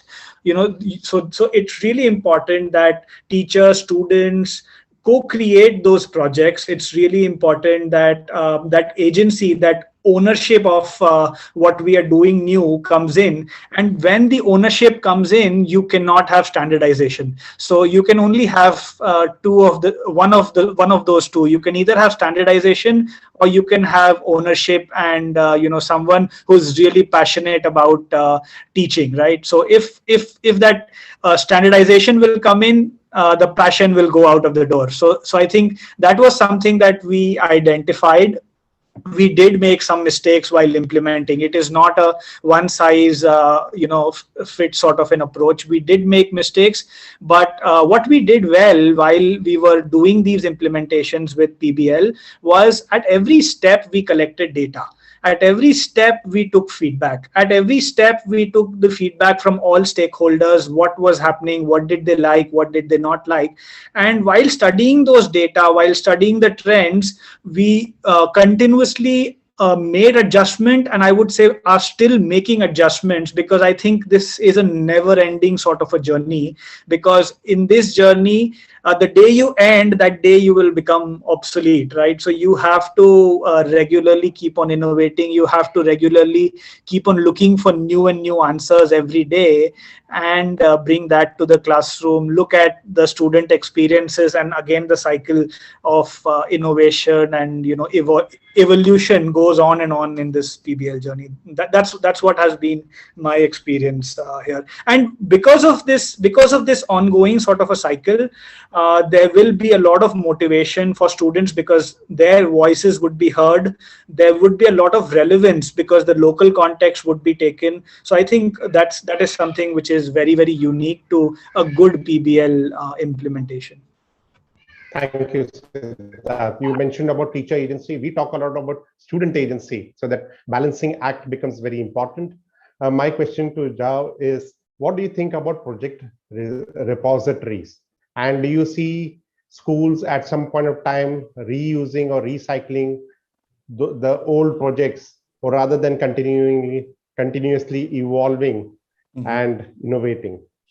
Yes, I'm here. I have to say I'm totally aligned with Siddharth, and I think that I think it's obvious that we have to try to learn all the time with what goes well and with what doesn't go so well, and we have to use the learnings every new year and bring those learnings. So it's, of course, that is part of what we do each year that we should incorporate on what we will do next year. But when we are talking about project repositories, usually we are talking about like projects where the content is already defined and the topic of the project and so on. And in that, I don't believe so much, because again, and I'm really aligned with what Lina said, Rashid and Siddharth, which is if we want to put the student on the center and to give them the opportunity to decide which will be their starting question, which will be the starting problem they want to approach, and so on.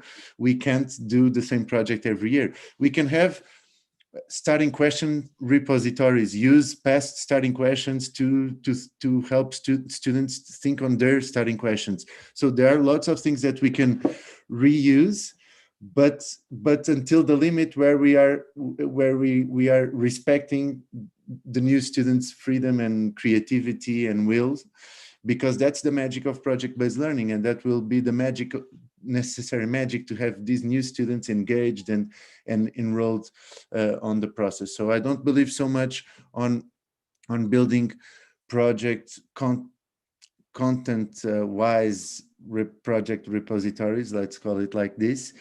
But obviously, I believe on using old projects to show them as, I think that having project repositories, that's like projects that other students did to inspire new students and to inspire them to follow the others' ideas and to build above what the others build and so on. That's great. But I know that usually when we are talking about project repositories, we are going on the direction on doing it top down and have it really well defined, what will be the project and what will be the content. I think again that, and just commenting on this, that there are some things that where we can create patterns, mostly on the methodological side itself. So we are learning how to improve this methodology, and we can use the same methodology. But this methodology has to be a methodology that respects the student creativity, respects the student's decisions. So it has to be a methodology that helps scaffolding the process, but at the same time gives flexibility for the student. And that's actually what we try to bring. And it's not an easy challenge. And what we have been doing these years on DreamShaper is try to create these project frameworks that are just project type frameworks. They don't cover content, to make sure that they can be used with any content and any starting question and any approach that the students want to do. And I really believe that that's the way. A last word to say, and I think this is interesting to say because I'm in Europe and I'm leading a company that is in like 4 continents and lots of countries. And I think that it's worthwhile to say that the challenges that we have in India to implement PBL are not so different from the challenges we have in Europe and we have in Brazil, in other countries from Latin America. So don't feel that this is a fight that we are only fighting in India. It's something that is happening at the same time all over the world. Obviously, that are some schools, some places, as in India, that are more advanced than others. But the challenge of training teachers, of what Siddhartha said, that is to implement PBL in the school, it can't be only the teacher doing it. It has to be the board of directors, the whole school has to be aligned with that philosophy and has to give the space for teachers to do that and for parents to understand the importance and so on. It has to be a school decision and not a teacher decision. And this is the same everywhere, and just wanted to share a little bit of that international experience we have. Thank you, Jao. I have another addition to that in a minute or so, if you can answer. Using design thinking for project-based learning, what are your thoughts? As well as for using design thinking for service learning, very quickly. I think that design thinking, it's just a way of designing solutions while you connect with the real world. And if we want to bring learning experiences for our students that make them understand how the content apply to the real world and why they are learning is important to solve real world problems, that it will be useful for their life, it's essential to use design thinking, not as we use on companies to innovate and to invent the next iPhone, but parts of design thinking within our the learning experience to build this experiential learning cycle where students connect with the real world, and then they think, and then they understand, and then they connect with the real world again, and they rethink, and they relearn. And so I think it's really useful. We use it a lot in DreamShaper. I think that it's something that good educators have been doing much before design thinking existed, you know. So yeah, I really believe that design thinking applies very well to education as it applies to other areas of Thank you. Should be used. Lina, project-based learning is not new to India. What should be done to align it with NEP, especially from a teacher-centric approach and including teacher training? So I think there's a project-based learning as conceptually is fairly new in India. Project making is not new. And I think there's a distinction, you know, there's the pretty charts and models that kids have been asked to make, and where the focus is on the product and not the process. So I think I very much agree with Rashid that for project-based learning to take its full form and for the NEP to actually come alive, a lot of things have to change. We need to get away from the politicization of education. We can't be forcing schools, teachers, and everyone that this is your curriculum, this is the content you have to get through, these are your textbooks. We can't have zero autonomy for teachers, education institutions, and then expect teachers to be able to give that autonomy to kids. So I think there's a big element of us being able to trust that the process will work. I think we're always scared to let go of something that exists. We're not always ready to embrace and trust that this process will work, even though, people in the earlier panel said that there's a lot of research to back that it does work. That the brain sees a higher level of engagement with problems that it comes up with or questions it wants to solve. It's just the way the neuroscience of the brain is. We have to trust that students can come up with the starting points of project-based learning. Then we trust a research question on them or a starting problem on them.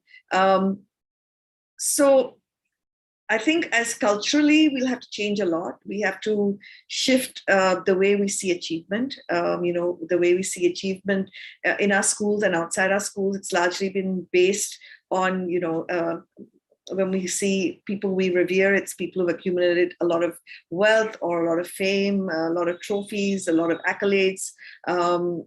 For teachers to embrace it, I think very quickly, if boards actually go to the open book, open Google format, it just shifts everything to a process and a deeper way of thinking rather than, focusing on memory and understanding. And as I said, as students, we want students to have more autonomy. We need schools to have more autonomy, teachers to have more autonomy. I think kids, when they're born as project-based learning thinkers. They're constantly asking why, how, what if questions. And then, by the time they finish schooling, it's when, where, and kind of what questions. So I think collectively our entire cultural system has to change, even for our teachers to change, because, Rashid kind of sort of said that what gets tested will get taught.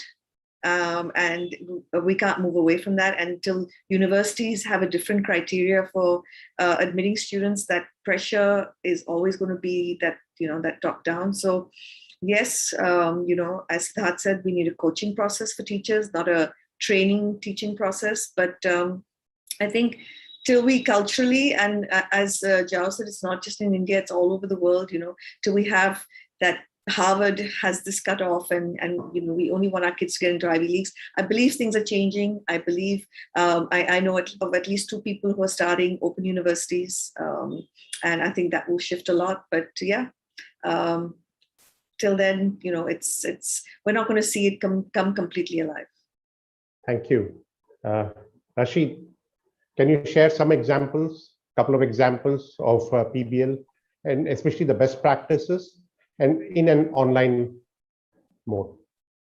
So what we are doing, Mahesh, is that, I did mention that we are looking at getting IBDP back. So we need to put that a couple of years of scaffolding and putting things in order.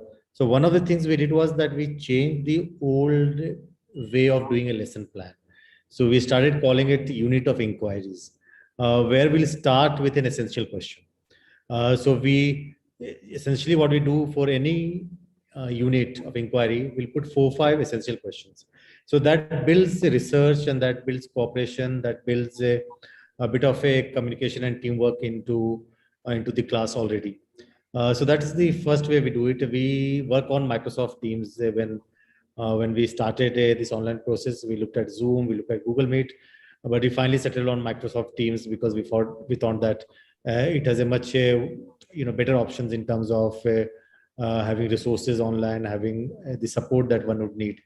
The second thing which we did was that we introduced a research essay in all classes, in a sense that right from, at least in the upper middle and senior classes, right from class 9th onwards till 12th. Now every student has to do a research essay, something like a extended essay in IB over a period of 1 year. And we give them that freedom to come up with their questions based on, and we try to say that, okay, what you could do is that you look at your own setting, you look at your own background, you look at the experience that you bring to the classroom. And I think that's a very important part of project-based learning is your own experience and how you deal with it, how you engage with it, and then what comes out of it, how you manage to reflect on that learning. So we brought a research essay in equation. We looked at another opportunity that we had is what we call the choice board, where we looked at students, taking obviously owners of their own learning, but also they have the freedom to showcase how they want their learning to be presented in front of the classroom. So on an online model, of course, you have a less way of doing it. But the key here is, of course, that students may get very bored in online model because they're already there all the time. So you have to balance it out with a bit of online and offline, what resources they have, and then ask them to keep engaging, and you keep facilitating as an educator what they're supposed to deal with. So these are some of the things that we have started, and hopefully. Thank you. Thanks, everyone. It was very interesting. We'll quickly take some audience questions. I will start with one. For early years, the best way is to do inquiry through play. I will leave it at that. My next question to the panelists is some examples of PBL in physical education, and somebody has said about mathematics. I leave it to the panelists. They can take it up. Who wants to go? Leena, Siddharth? So basically, okay, so I'll take the kindergarten one. Because just before I left, before I sold Kangaroo Kids and left the organization, we actually set up KK 2.0 as a curriculum where everything was about kids constructing their own knowledge. So if you're exploring a concept like sink and float, you just give kids a whole lot of objects, give them a bucket and some water, and they actually come up with a hypothesis themselves. They do the testing themselves, and they come up with the conclusions because they go through the process of discussion as to what sinks and what floats and what makes something sink and what makes something float. So that whole process of discussion, of experimentation, of active engagement, of actually constructing their own learning takes place. So that's one example I can give of how it can work in a kindergarten class. Anybody for mathematics? Siddharth, you want to go for it? Yeah, so maybe leaving the students with a trigger sort of a video or an image wherein there's a child who's poor and is on the streets, and just asking children that what do you see here, and from there if project around money could be built up, and a whole concept of money could be actually taught from there. From there the teacher could also drive something around cost price, selling price, profit, and all of that as well. So that could be that could be something with mathematics. something with physical education, although I haven't tried it out, but something that comes to my mind is leaving a trigger about an Olympian who just did not reach the podium, and asking how he or she felt there, and maybe starting the conversation from there. Maybe Jao could elaborate that.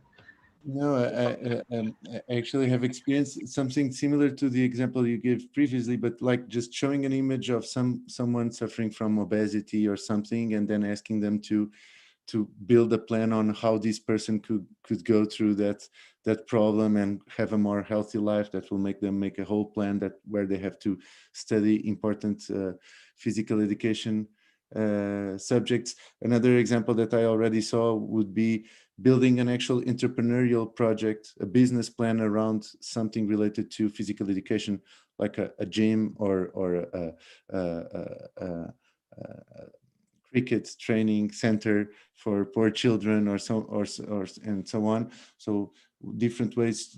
I think there are many different ways with problem-solving problems, entrepreneurship projects, simpler research projects about topics related to physical education. I'm actually graduated in physical education, so I know the area well. What if we just ask kids COVID and maths, and and go find the starting problem or the starting idea yourself? We're just telling you maths and COVID. These are the two. Maybe just build a city with geometry, have a city built out of geometry. I think that's a great PBL project as well. Yes. And with that, I would like to thank all our panelists and the audience for being patient. And I think we are on time. I will just give one last experience. When I used to teach entrepreneurship in Singapore Polytechnic, we used to have a VC fair, okay, a venture capitalist fair, which was enjoyed. It was tough and demanding on the students, but the general experience was that they used to enjoy it. Thank you so much, all of you, and over to Vikram. Thank you, Mahesh sir. This was such a lovely session. I mean, okay, I'm sounding like a broken record every time I'm saying this shouldn't have ended. I was enjoying so much listening, and I could read all the comments in the chat. Our audience is enjoying, they're learning so much. It is something, how the session was happening, or let me comment as an outsider. So it sounded like that you all are talking to each other and you're also complimenting each other. So for example, when Rashid sir said the training of teachers is important, Siddharth ji said learner at heart. So training of teacher is important. If you are a learner at heart, you are already in the process of training, and that is the perfect or the only way of training that can happen. Similarly, he also mentioned about co-creating the curriculum or the entire idea of project. There can be no standardization. Leena ma'am has already given us such beautiful example in form of Kangaroo Kids and all that are already running. I have had the opportunity to interact with Billabong and Kangaroo Kids in different cities. I've interacted with students, with teachers, and I know how the school actually works. In fact, I have been doing Heritage Olympiad for the last few years now. And we started with Billabong Kanpur. So the idea that students come with, the concepts the students come with, that shows that the whole route from where it is being nourished, from where it is started. When she said there should be more autonomy to teachers and students, I could see that there are many schools in India which have, those schools have actually implemented that. And that's the whole secret behind this project-based learning approach. Instead of just giving them a project or an activity. So idea, yes, it cannot be standardized. In last session, the previous week session also, I mentioned this. In fact, I do it in every session.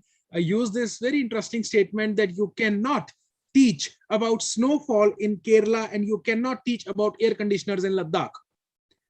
I mean, how do you go to a Kerala student and tell him that what is in your refrigerator actually falls from sky? To a younger kid, it's very difficult to teach. You can only tell him. You cannot make him experience. And a child who is in Ladakh, who's living in minus 25-degree temperature, you go and tell him that we will install an there is something called an air conditioner. A class 4 kid will be like, air conditioner? We are in minus 25. We can talk about heaters, but air conditioner, he will not understand the requirement. So the problem has to be localized. The content has to be localized. Only then it can be more effective, and it can be localized only when you have a teacher-student partnership, and they have more authority, a sort of autonomy while creating the project. So wonderful panel that we had here. It was lovely discussion. Thank you everyone for joining in. And as we move to the final session for the day, before there is one summary session after this as well, but the final panel discussion for the day, we are going to talk about project-based learning versus problem-based learning. Now, this is going to be very interesting. Even I'm excited. I'll get up for this, and who better than Dr. Nita Bali, the Director Principal of GD Goenka World School, Gurugram, to moderate such a wonderful panel. Nita ma'am, over to you. Thank you so much, Vikram. It's so interesting to listen to you. And there's so much vitality about you. That's almost contagious. So you, I am so looking forward to having you interact with the children of my school. I'm really so looking forward. I'm sure it will be a great experience. Thank you for having me over, and welcome the panelists. But before I go on to request the panelists to introduce themselves, just very quickly a little about the project-based learning, which I'm sure so much has been spoken about and so much has been heard. And of course, with such erudite, learned panelists who have spoken about project-based learning. But nevertheless, very quickly, perhaps to sum up both very succinct in a very, very short, concise form, project-based learning, a student-centered pedagogy that is very dynamic and involves a classroom approach where students are encouraged to explore the real world challenges. Active learning, inquiry-based learning, no rote memorization, knowing and doing, and focus is the student. Problem-based learning, that not too many of us speak about, but problem-based learning, another very, very interesting form of learning. The process involves acquiring an understanding of knowledge with a certain depth, and skills are cultivated in the context. Children are given an unfamiliar situation, and that they're asked to delve into that unfamiliar situation, resolve the problem, and apply solutions to that problem, relate that new information to their prior information, structure new ideas, and then reevaluate the problems. So both seem very, very interesting. Both are very dynamic. Of course, the problem-based learning is probably a little less used compared to the project-based learning, which seems to be very popular across the board.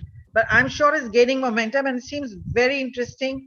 And it is happening in the international curriculum, of course, all the time. We are encouraging problem-based learning. So that's a little bit about problem-based learning versus project-based learning. I'm happy to welcome our three panelists here. I can see three panelists. I think one panelist expressed her inability to join. So I request the panelists to please introduce themselves. We begin with Mamta ma'am. Mamta ma'am, if you could introduce yourself. Good afternoon and Jai Hind, everyone. I am Mamta Jaiswal and I'm heading Sunbeam School Annapurna as the principal.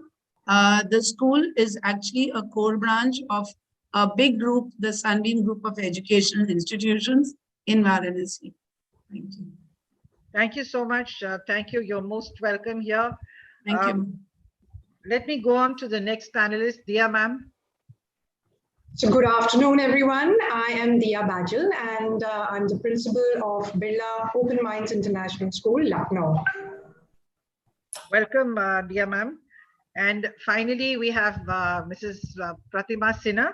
Pratima ji, if you could introduce yourself. Yeah, thank you. Good afternoon, everybody. I'm Mrs. Pratima Sinha, CEO of TSR Educational Society, Hyderabad. We have 6 preschools and a K-12 school under our umbrella.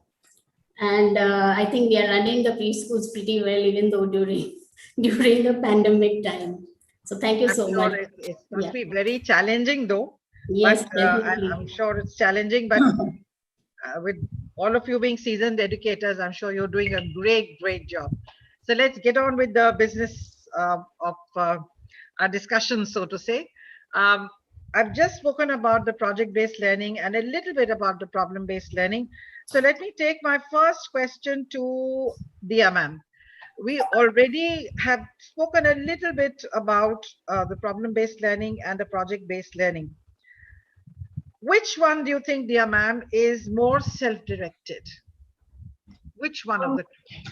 I think it is the problem-based, learning, which is more self-directed, because it helps the child to, there are structured instructions given by, a mentor, where over here a mentor or a guru is more by the side, of a student and helping the student through the whole process. So it is not only about being able to do it on your own, having your self-discipline, but also to regulate and how to regulate your timing. So it's all about time management. It is all about how you want to, how you can overcome any of the problems. So you have a guide who is helping you throughout, and that's how it becomes more oriented. Okay. Right. As you very rightly said, it's probably more self-directed because you have a guru by your side. And yes. I think with the wisdom of the guru or the teacher or the facilitator. Yes. Now I think in our modern jargon, we have started calling them facilitators. Exactly. And I think teachers take pride in being called facilitators. Yes, I think the problem-based learning is definitely more self-directed. Even though you may have the support of a facilitator, generally it is more self-directed because there is a lot of work identifying the problem could be done with the help of the guru maybe, or the teacher or the facilitator, but delving into the nuances of the problem, I think generally is done by a lot of children by themselves. So in that sense, perhaps it is a little more self-directed. You're absolutely right when you said that guru, of course, is able to bolster and support the learning. But a lot of it happens, I think, between identifying a problem and then finding, the solutions. A lot of work is done by the children, and teachers are generally facilitators, which is really so. Now, let me go on to Pratibha ma'am. Pratibha ma'am, what do you think is the intrinsic difference between the two? For me, not much of a difference, because I think they are very intertwined between themselves. I can start a project-based learning which can lead on to problem-based. Supposing if I give an example, I want children to research and find out about the climatic conditions of the country. Slowly, once they've found out the climatic conditions, they've done their research, finding out, and then based on that, I can actually give them problem. So both are very, very closely knitted. Only thing is, in problem-based learning, the ending is you have to find solutions. So it's not just one solution. In fact, we should encourage children to find just not one solution, but at least 4 or 5 solutions. Supposing this solution doesn't work, then what about another solution? So, and for that, I need to give them the feedback. They need to find out whether this solution works and the feedback related to that, and then go on to the next solution. So that is the main difference.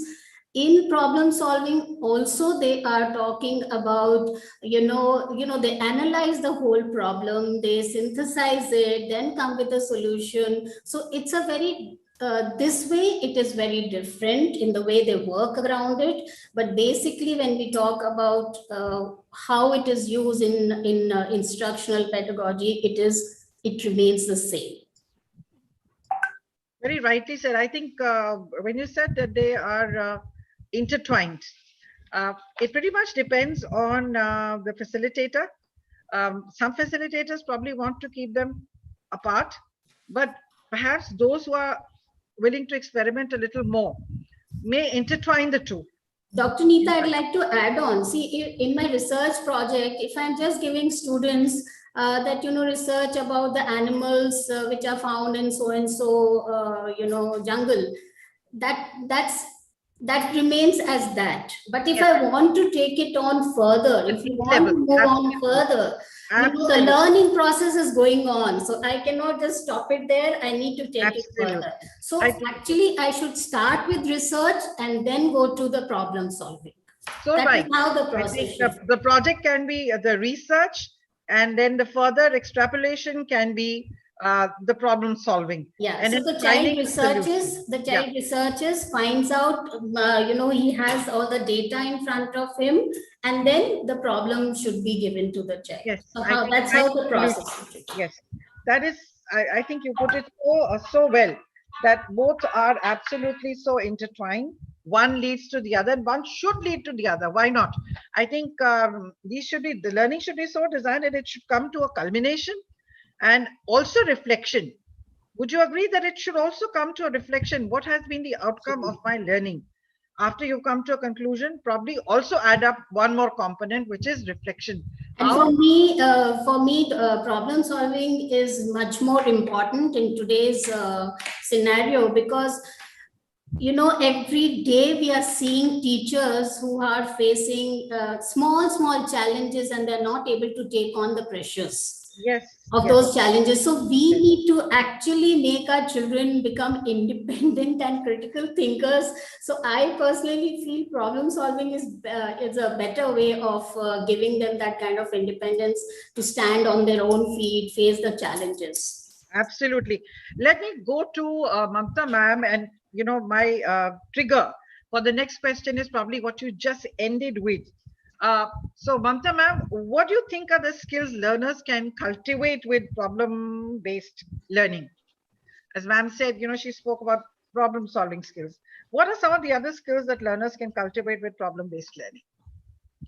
Yeah, I think the skills that ma'am has already mentioned is, of course, the critical thinking skills and problem solving. These are two very important. And of course, creative thinking is also very important, which comes into the entire gamut of problem solving and project-based learning. Mm-hmm. Right. If I may add to it, it's also like all about collaborative learning, where you're working together as a team. And it's also about learning to deal with challenges and, how to be able to solve as you go. So different kind of challenges might come up. So there you are working in collaboration and taking everyone else's perspective.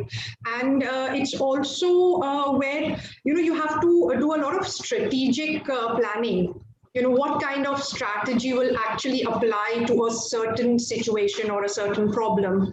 So all these things together, so that's where all the critical thinking happens. But along with this, and then, as I said earlier, time management, because it's more focused towards, what goal you want.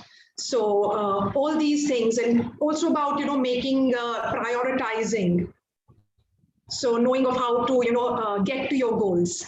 So these are a lot of skills which a child learns while doing this. Dr. Neeta, I would also like to add on with the skills is, being street smart. When we talk about problem solving, today we know the world is about being street smart and also quick wit. I mean, quick thinking, out of the box thinking, how to solve this problem, how to go about, these are the skills that we need to really develop in our students. And I'm sure, with problem solving, learning, a lot of these, the child will be able to handle the situations. Neeta ma'am, just one more to add. I think it's the intrinsic motivation that comes with problem solving. Usually this is a major problem with the students, and not only students, with all of us, and adults also. So while they work, they get motivated, and you don't need any outside motivation. And that in itself is a big thing, because that helps them to be successful in their learning process. Absolutely. So beautifully expressed, all of you. We are talking about all these skills, and I think, they are all put under the category of 21st century skills, which sounds a little cliche to me, because every time I speak, I always say that these are not just 21st century skills. These are perennial skills, skills that have existed for centuries. These are, I'm sure Vikramjit agrees with it. As a historian, I'm sure he more than agrees that these are perennial skills that have existed for years.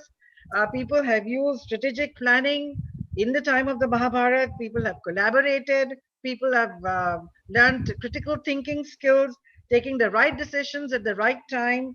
And of course, we are talking about time management and intrinsic motivation. So these are not skills that are peculiar to, or these are not skills that are surfaced, let us say, in 21st century, or are required only for people who belong to the 21st century. I think right across the board through the centuries, these are skills that have helped. They are survival skills, if I may just put it that way. They really are survival skills today. My next question, if I may direct it to Ms. Dia. Do you think problem-based learning is more student-centered? It is student-centered because you need both kind of skills over here, where it is where we were talking about self-directed skills and self-regulated skills.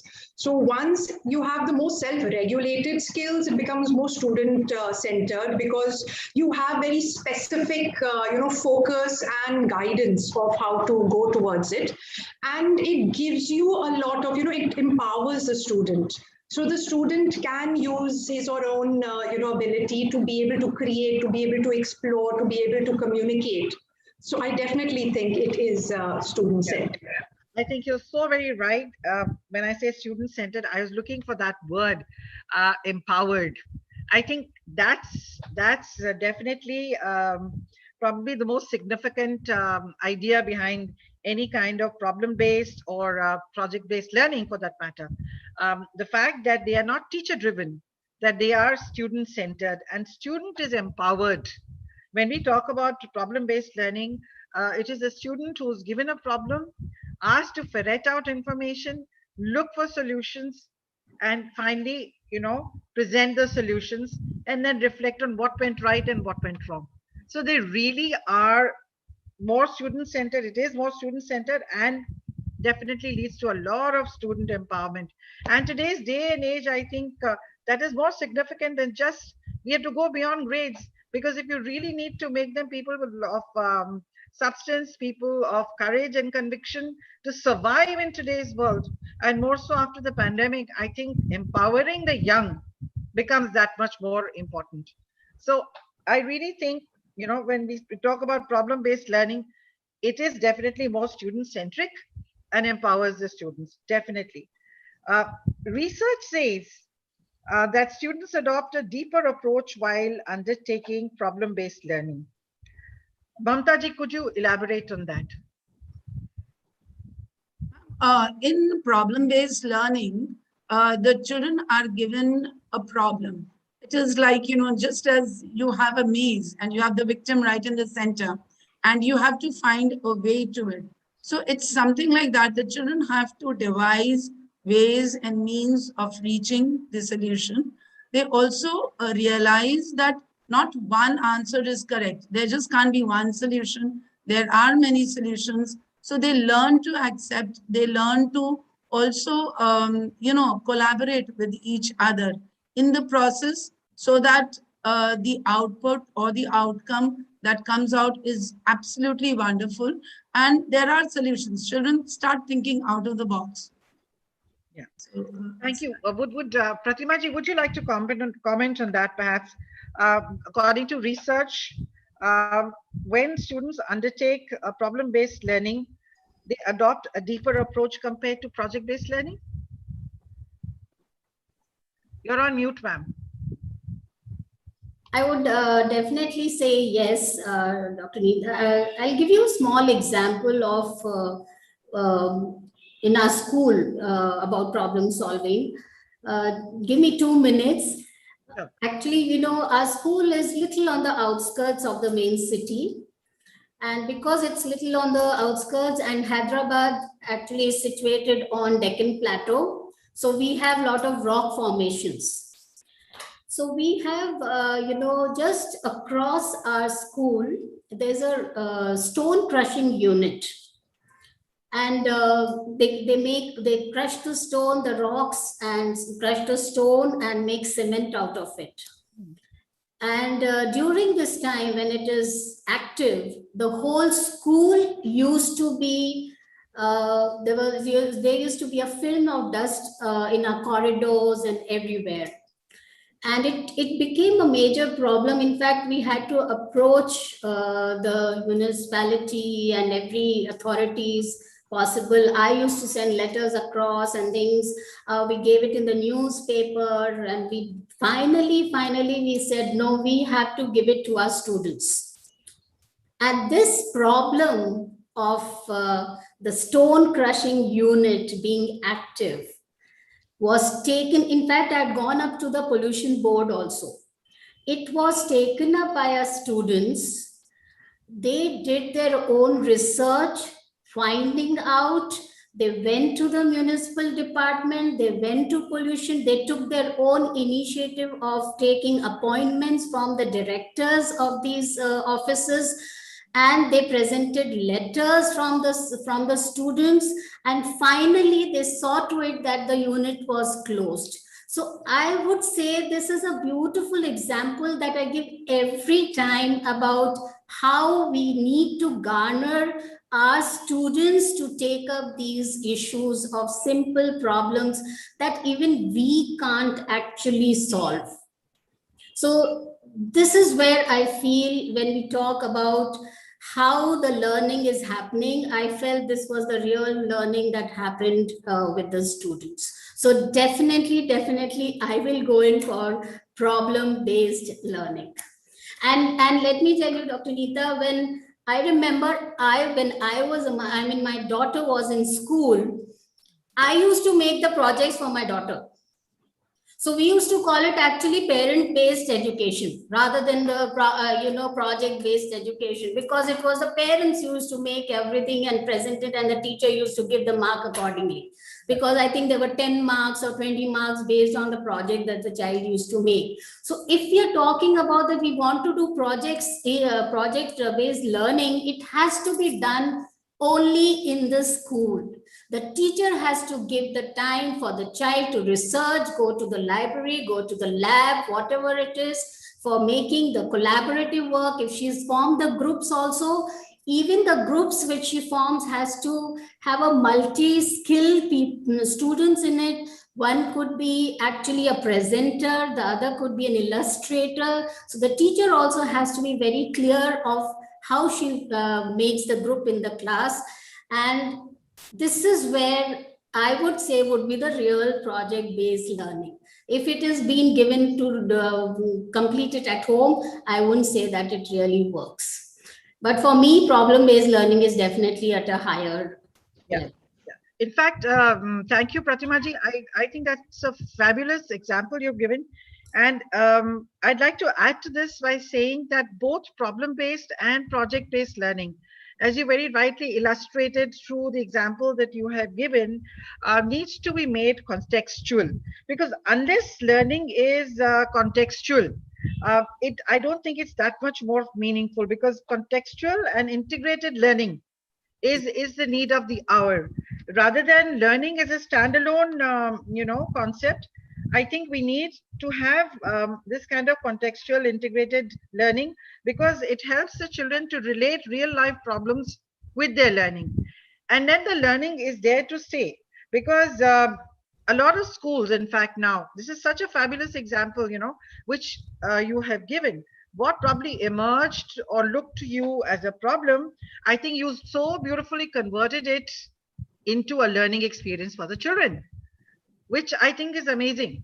And with that, I could see the parent community also becoming involved, because they wanted, to become very involved. Otherwise, sometimes, parents don't get involved into such things. And the confidence level of the students, we could see the dramatic change in their confidence level. Absolutely. So that was what, is expected. And as I said, we add one more dimension to this: contextual learning, a system which provides complete knowledge, a very well integrated knowledge about the environment, the mental, emotional, technological, cultural, social benefits of a situation or a problem or a project. So I think it's very constructive learning, and it's a learning that's going to last. Now, this experience probably, each child who has been involved in this learning experience is not likely to forget it in a hurry, because this is something that will stay with them for life. And of course, you've made it so meaningful. And understanding teaching and learning in a context, I think also is very important. Learning on methods based on home, communities, and work sites, like you said. It makes that much more difference, to project-based or problem-based learning. And allows the children also to control their own learning process with a little assistance, and is there to stay, because such experiences will leave indelible impressions on the minds of the students. So I think that was a beautiful example you gave. Going on next to maybe any one of the others, Dia, maybe. Dia, how do you think project-based learning works best in your view? How does it work best? I'm not talking about how does it work, but how does it work best? Because I'm sure you must have, I'm sure every school has tried it. Absolutely. How does it work best? Yeah.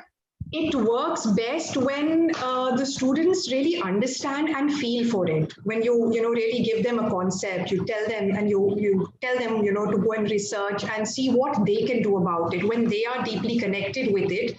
So, like the example what Pratima ma'am had just shared. So we did a similar thing, and that would kind of answer this question. Is when it was World Environment Day.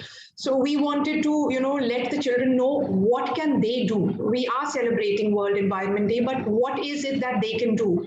And each child, no matter, he or she is like 3-year-old or a 18-year-old, can do something towards the environment. So firstly, this was the project that they were given.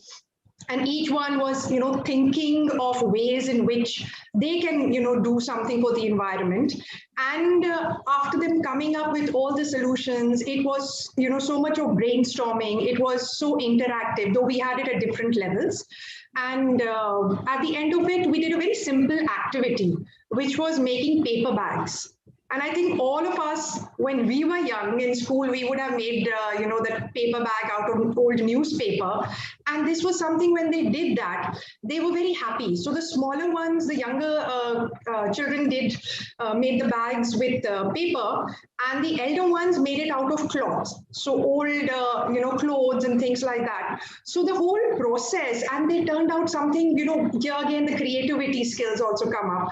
So they created something so beautiful, and then they put up an exhibition where, others could come and buy these products. So it becomes, they get so involved, then they are creating something, and then, the sensitivity towards the environment, because, they went out and they explored, they saw, where all these drains are being blocked because of the use of plastic, how, animals are suffering because of the use of plastic. So all those things really triggered this, to go into this project. And that's how they came up with so many, different ideas and variations, and we could have a very successful project at the end of it. Thank you. Can I come in, Neeta ma'am, just on this? Sure. Actually, I wanted to speak about the hindsight of it.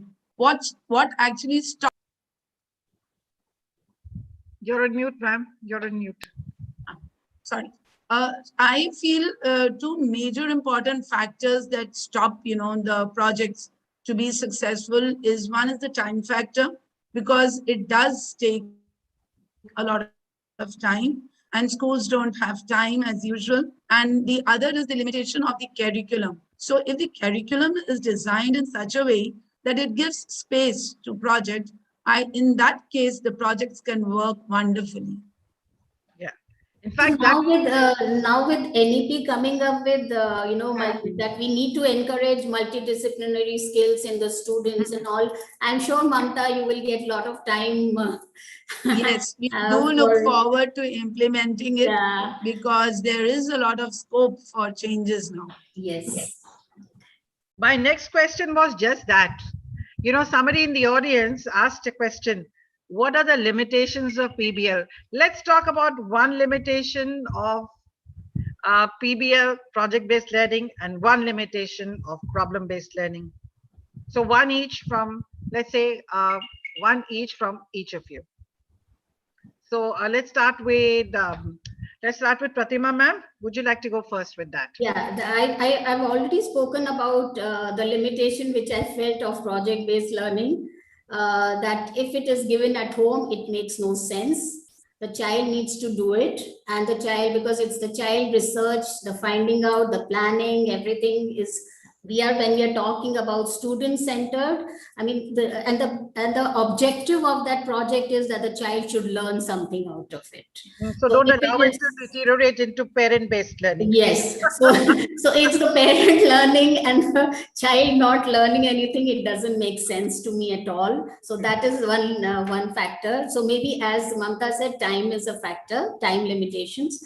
And problem-based is, actually we need to start with simple problems at first and then go to complex problems.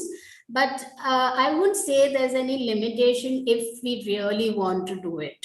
Because a simple problem to be solved, maybe, about how much of electricity the school is using or something like that, which they can find out and talk about it and solve it. And then go to the complex problems, and it will be really good. Thank you. Yeah. So well said. Now, maybe Mamta ma'am, if very quickly we can hear from you.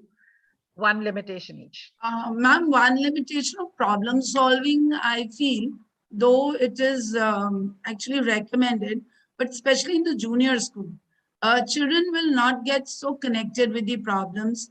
And even if all these subjects were going to implement the problem-based learning, I'm sure the children will not look forward to, because too many problems around them.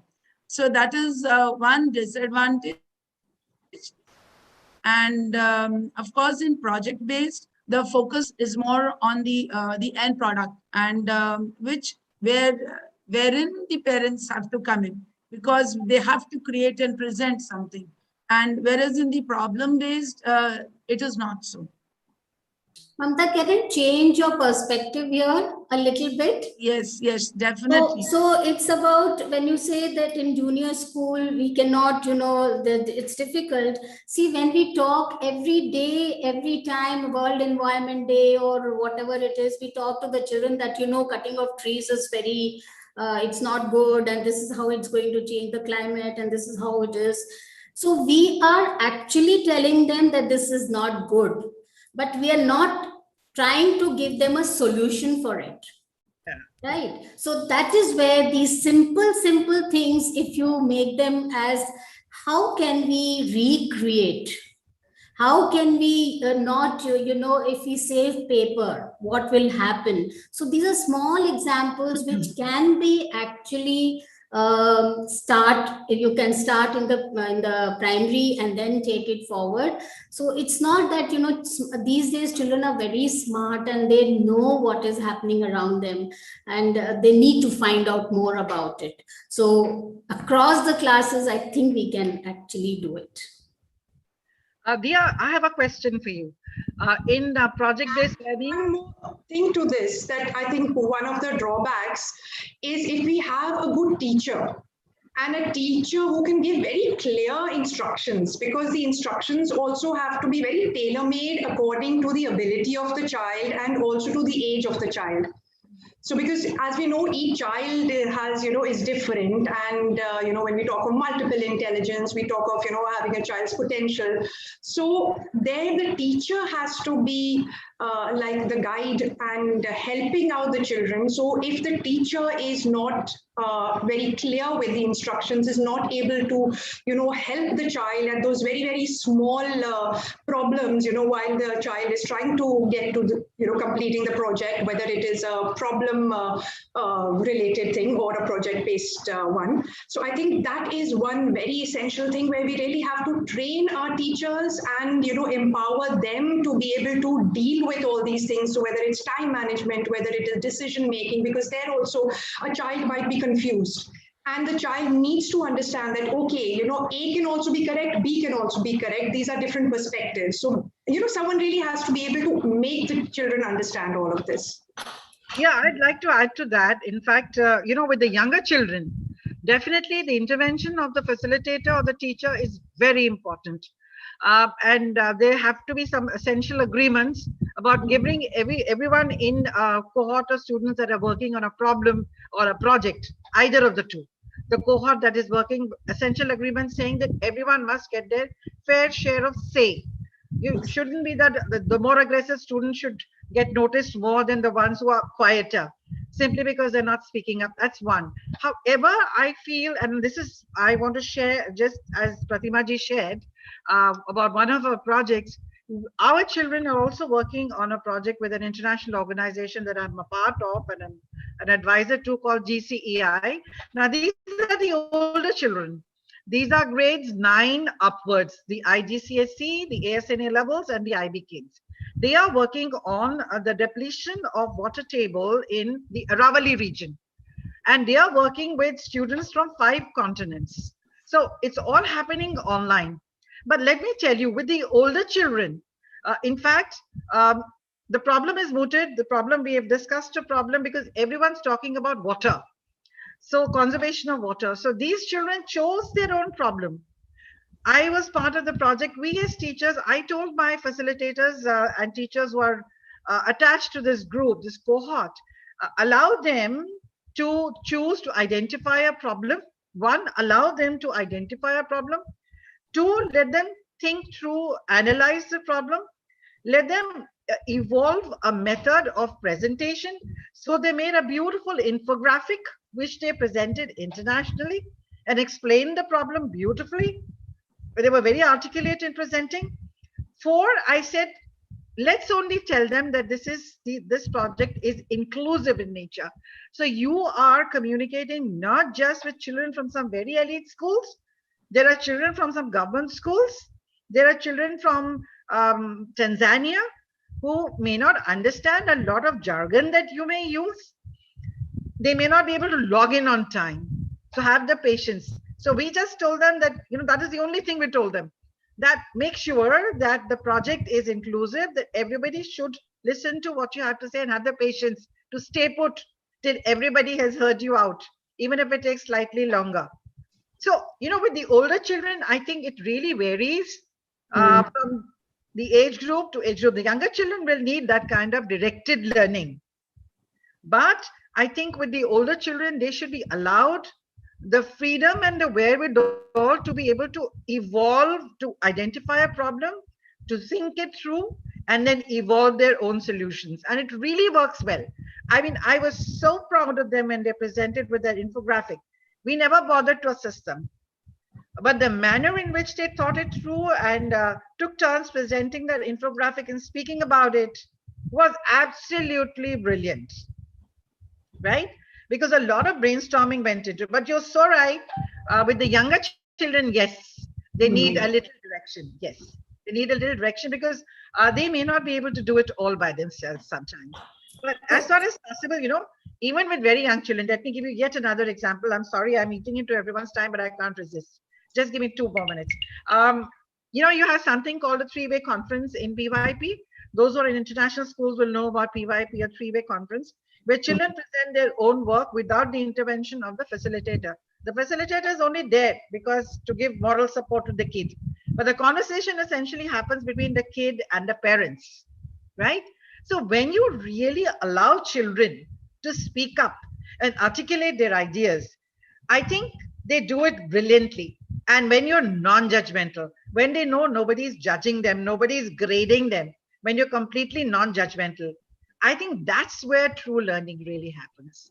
Thank you for being so patient. True, Dr. Neeta. And this also led me to, remember that when you talk about Ivy schools, student-led conferences that they do, it's a wonderful concept where the child is, talking about his learning to his parent directly. The teacher is not at all involved in it. So that's actually what we call it as true learning. And I'll agree with Divya when she says that if we want problem-based projects learning or research-based learning to happen in our school in a positive manner and should reach the learning objective, the teachers have to be trained accordingly. That's very true. Our teachers have to be exposed and to be trained accordingly so that they can handle these situations well. Absolutely. We'll just close this very quickly, but before we close, one last clincher from each of you. We'd start with Mamta ji. So if you can, one last clincher or last closing statement that you'd like to give, Mamta ji. My closing statement would be that I definitely want both these approaches to be implemented in schools. We are still far, far away from these approaches. In most of the schools, it is not implemented. And we are still continuing with the traditional method. And if we are to talk about the 21st century skills, it is not easy to develop in the traditional style. So the time has come, like Mr. Joa in the previous session said, that we are not going to wait for the next century. It is already knocking at our doors, and we need to speed up our process and awareness and implement it as soon as possible. Or maybe we'll just create a door where there is none. Yeah. Yeah, true. Dia, your closing statement, please. So I really feel both of them are two sides of the same coin, and they both need to be implemented in our daily curriculum. And that's how all the 21st century skills can actually be, we can have that with our children. So both are equally important, and we really need to take out time and put this in our curriculum. And it's definitely going to make things very easy, because this is all about lifelong learners. Thank you. Thank you. Pratima ji, your closing statement, please. I think what Mamta and Dia have spoken, I mean, it's very, very clear that yes, student-based learning, student-directed learning, child lifelong learning, these are the important aspects that we need to keep in mind when we move further as educationists. We have to always think of the future, what next, and we have to always experiment and go about with new strategies and new ways of reaching the learning objective and the teaching objective of what we have started with. So with that note, thank you so much, Dr. Nita Bali. It was a wonderful session. Thank you so much. In fact, all of you spoke about different things and different perspectives. Thank you for bringing together all these perspectives so beautifully. Mamta, Dia, and Pratima ji. I think this session had wonderful takeaways. We spoke about two different ways of enriching learning. But high time we give up the chalk and talk and we shift to this, particularly in such turbulent and uncertain times. I think there may be a lot of scope for both problem-based and project-based learning, because children are not attending the actual physical school. Majority of them are not doing that. So this may be a great form of assessment as well. This may be a great form of assessment, giving children a problem, asking them to, dividing them into cohorts, or giving them projects, dividing them, putting them into groups and cohorts and heterogeneous cohorts, and asking them to work on these projects or on these problems, and then bringing them to the table and then giving them a feedback or assessing them. Yeah, and actually, Dr. Nita, they can self-assess themselves also. Yes. Yes. And also peer assessment. So the assessment part is also kind of done. So much scope, when you come to these, what shall I say, to these webinars, so to say, I think it makes so much sense. There's so much you take away from these, rather than giving. When you talk with one another, there's such a tremendous takeaway from these webinars. Thank you, all three of you. I quite enjoyed moderating this session. Thank you, and you were very patient listeners. When I started blabbering, you were very patient listeners too. Thank you so much. Over to you. Thank you, everyone. Thank you, Rita ma'am, for such a wonderful session.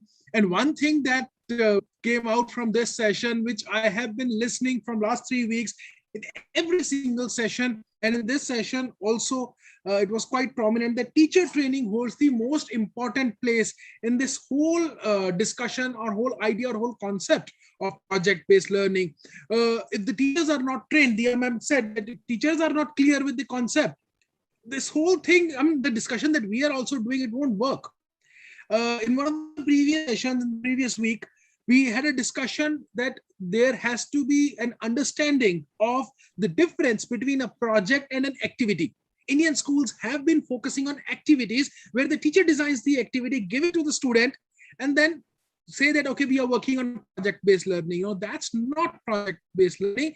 That is an activity that a teacher saw off YouTube or some other channel, or maybe during some training, and now trying to bring it. Another interesting thing that we discussed in just the previous session was that training cannot be a 1 day or a 1 hour or a 2 day or a 3 day short workshop, and then you never revisit it again. The kind of concept that we are trying to discuss here is more of a evolution in our education system, which has been on for centuries now, 2 centuries, if not longer. Now, how do you change a 2-century-old practice overnight? You cannot, because the people who are responsible to change it, even they don't know what it is. So the training of these teachers is not an overnight thing. It has to, it can go on for years before they reach a level where they can say, okay, yes, this is exactly what we require. And during this process, there's a possibility that we will fail many times. We have to keep in mind, yes, we will fail, and failure is part, and that is also part of the journey of PBL. Whether it be project-based learning or problem-based learning, failure has to be counted. Oh, by the way, this is another problem that we have. We don't teach failure in our schools. We only teach success. All our communication, the way we speak, everything is like, you have to top the class, you have to top the entrance exams, you have to top this, you have to top that. Yes, that comes from the examination-based ideology. But even in other aspects, a child has to win, has to lead. What about failure? What happens if the child fails? Who is preparing him or her for that? Another important aspect, which I took, Nita Bali mentioned me as a historian. Yes, now I am recognized as a historian, though I am a software engineer by profession. And I am one of those guys who never went to college, to a formal college. And now I'm teaching in colleges, I'm teaching in 2 universities, I'm a teacher trainer. I have not done any formal course, but I'm self-learned. Why? How? Whole concept of PBL is so wonderful. You don't need a degree or a stamp to prove that you can do it. Anyone can do it. I'm an example sitting in front of you. When people were doing things back in historic times, I mean, when Firoz Shah Tughlaq was building up a canal from, let's say, Ambala to Hasi, he was not doing it because he wanted to create history. He was doing it because the people of Hasi and Hisar did not have water. Or when the fort of Golconda was being built, or maybe when Abakka Chota was fighting the Portuguese, or Rani Lakshmi Bai was fighting the British, these ladies were not fighting because they wanted to have their name written in history books 500 years down the line. They were trying to save their empire or their city or their town or whatever people, they were responsible for. Today, what we look at as history was actually current affairs or political science or something else when it was happening. So whatever we are discussing right now, 10 years, 20 years down the line, maybe these discussions will be part of history books. But today we are not trying to create history. We are just trying to fix our present. So thank you, everyone. This was really wonderful session. I enjoyed a lot, and I can see again wonderful messages in chat where our audience, they are loving this conversation that we are having. And now we are at the end of this 3-week journey of project-based learning, where we are going to summarize what we did today. So I would request the 3 moderators to please be here with their cameras on, and from there we will take, I'll request Ms. Prabha Dikshit to please step forward first and share the summary of the first session that she conducted. Prabha ma'am, you're here? Yes, I am here. Thank you. Ma'am, if you can take forward. Vikramji. May I begin, or is this slide going to be? Please, ma'am, please go ahead. Sure. So can we have the presentation, please? The slide, please. Yeah, the slide is coming up, ma'am. Sure. Okay, ma'am. Okay, so I've summed up the discussions we had during the first session as these essential bullet points. The first one is that the 4 C's we're talking about communication, collaboration, creativity, and critical thinking, the 21st century skills. These can certainly be developed in our students if there is intentional planning from the part of the teachers, and if there is a continual focus on the teaching learning practices and how that instruction is actually being taken over to students. And that was a very important point that came out first. And the second thing was that while there is a lot of talk and a lot of jargonizing of things that's happened over the past perhaps decade or so, something to definitely remember for all of us is that pedagogy continues to have the center focus.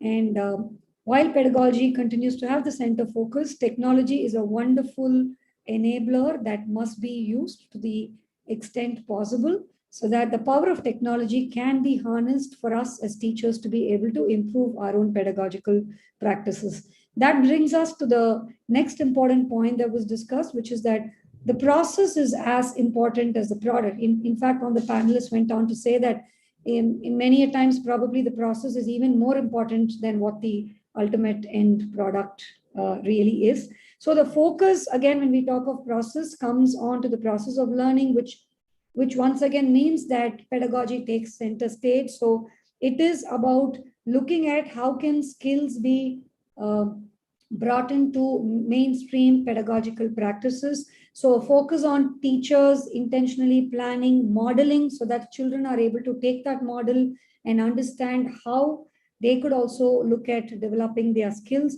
The use of tools like rubrics, a more focused approach on cooperative learning, on peer learning, all of this was also discussed as a part of that aspect. The next important point was that content is, of course, it is important, though one of the panelists felt that content is probably not as important as the skill. I think the overall takeaway was that content is important, of course, but the content is something that needs to provide the context. The ultimate goal and the focus needs to be on skill, because that is what leads to employability. That's what leads to something that children can take away with and use even as they move into college and into the workforce beyond. And of course, for skills to be developed, there needs to be content. So the content really becomes just a context in order to learn and develop those skills. How do we look at developing the 4 C's ultimately in the classrooms? And we spoke of 2 approaches here. One is the worm's eye approach, which is what actually happens in every classroom each day that our students are with us. So again, the focus on ensuring that there is small group work, not just keep it an entire whole class instruction. Begin with probably identifying a problem or a theme or a topic that children want to explore. And then teachers could work in collaborative teams to ensure that the different discipline requirements are brought in through that project-based learning. The other aspect of developing the 4 C's is the bird's eye approach. This is really what the leadership at the school needs to do. So how can the leadership ensure that they are constantly working on building a culture where collaboration and a very networked way of working is the emphasis? And commit to teacher professional development. Mr. Vikramjit once again said this at the end of session 3. Commit to a continual professional development program for teachers and emphasize on building transferable skills in our learners.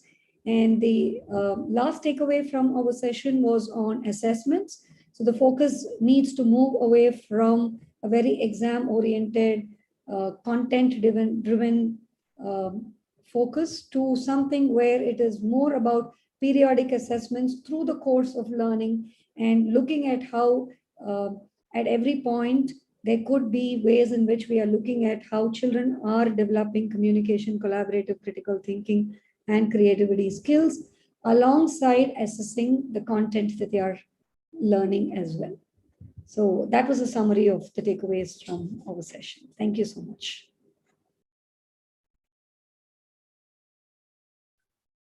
Lovely. Thank you, ma'am. Indeed, it was a very interesting session.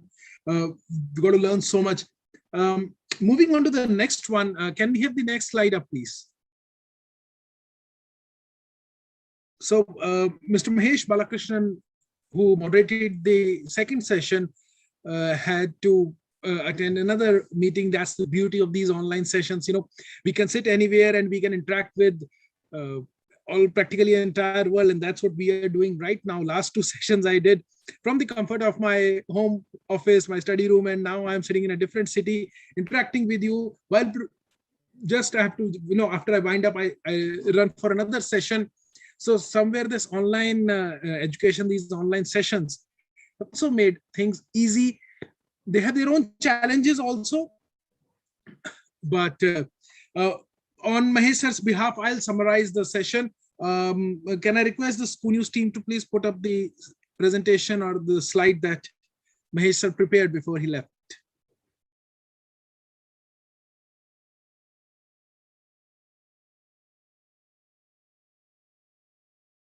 Yeah, okay, that's we have it here now. So now key takeaways from the second session that we had, where we discussed the future of project-based NEP 2020, is one key element was the teacher agency versus the student agency. How much power or how much autonomy are we giving to teachers, and how much autonomy are we giving to students? If a person sitting at some central place is deciding everything, trying to spread it across the country or maybe the continent, then that project is bound to fail. Forget about country. You can't even take it in a big state like the states of India, because India is so much diverse when it comes to culture, when it comes to languages, the way we interact with each other. You look at a state like Assam, which is so long, technically even the time zone should change from the upper part of West Bengal, which touches Sikkim, and Assam, from Kuch Bihar to, which is on border of Assam, going to the other corner of Assam, even the time zone should change. So when you have that kind of geography where languages change, where the entire culture change, one single, the problems also change. One single activity cannot, or one single project cannot be implemented as it is verbatim to all these places. So there has to be autonomy resting with the teacher locally, who would adapt, who would localize the whole project. And in that, it is very important that we involve the student. Let the student co-create the activity. That becomes a very powerful factor, which in a way will be the winning factor for this whole concept of PBL. Teacher training has been one strong point which has come up in almost every session that we have done since we started talking about PBL 3 weeks ago. It was prominent in Mahesh's panel discussion also. The teacher training, like I've just mentioned a little while ago, teacher training is not something that can happen overnight or in 10 days or 15 days, or you can bring in someone to do a crash course or a 24-hour marathon workshop on teacher training. No, it doesn't work that way, because this is not just training. The teacher has to be the learner himself or herself and has to go through that entire process, because we are trying to train a student or a child who, from a very young age, when a child is going to start learning till he or she finishes his entire schooling career, this whole period is the learning period, and then another phase of learning starts. So the teacher has to grow along that learner. Teacher will also learn. So it's more like co-learning along with the students. Teacher is also learning. Harnessing technology, we are using it. People sitting across the globe right now are listening to us. They are commenting, they are sharing, they are putting forward their views, problems, discussions happening. How beautifully can we use technology, and are we even ready for future? Are we thinking beyond a certain limit, or are we just trapped into the same thing? We have to finish the curriculum. There are exams twice a year or thrice a year. Every 2 months we have to do our class test and unit test and this and that. If we are trapped in the same circle, then perhaps there is something that we are not doing right. We need to get creative. Execution is as important as the idea itself. Well, there are so many examples available to prove this point. We know there are so many cases where just because the execution was not appropriate, the whole concept collapsed. So idea, no matter how brilliant the idea is, if you are not involving the key stakeholders, if you are not involving the actual people who are responsible then it is bound to fail, number one. And number two, if you do not have the right people to execute it in the right way, even the best ideas are bound to fail. Putting the student or the learner at the center of the PBL has been the core point in that discussion, where it has to be the child-centric or student-centric or learner-centric, which learner is actually the most appropriate word here to be used.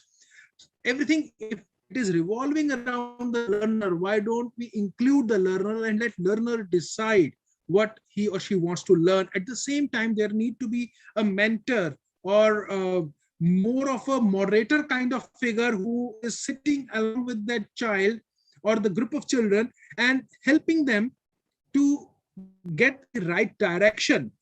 The problem has been identified by them, the project or the idea has been identified by them, but just to help them stay on track and move in the right direction so that what we want them to achieve is also achieved.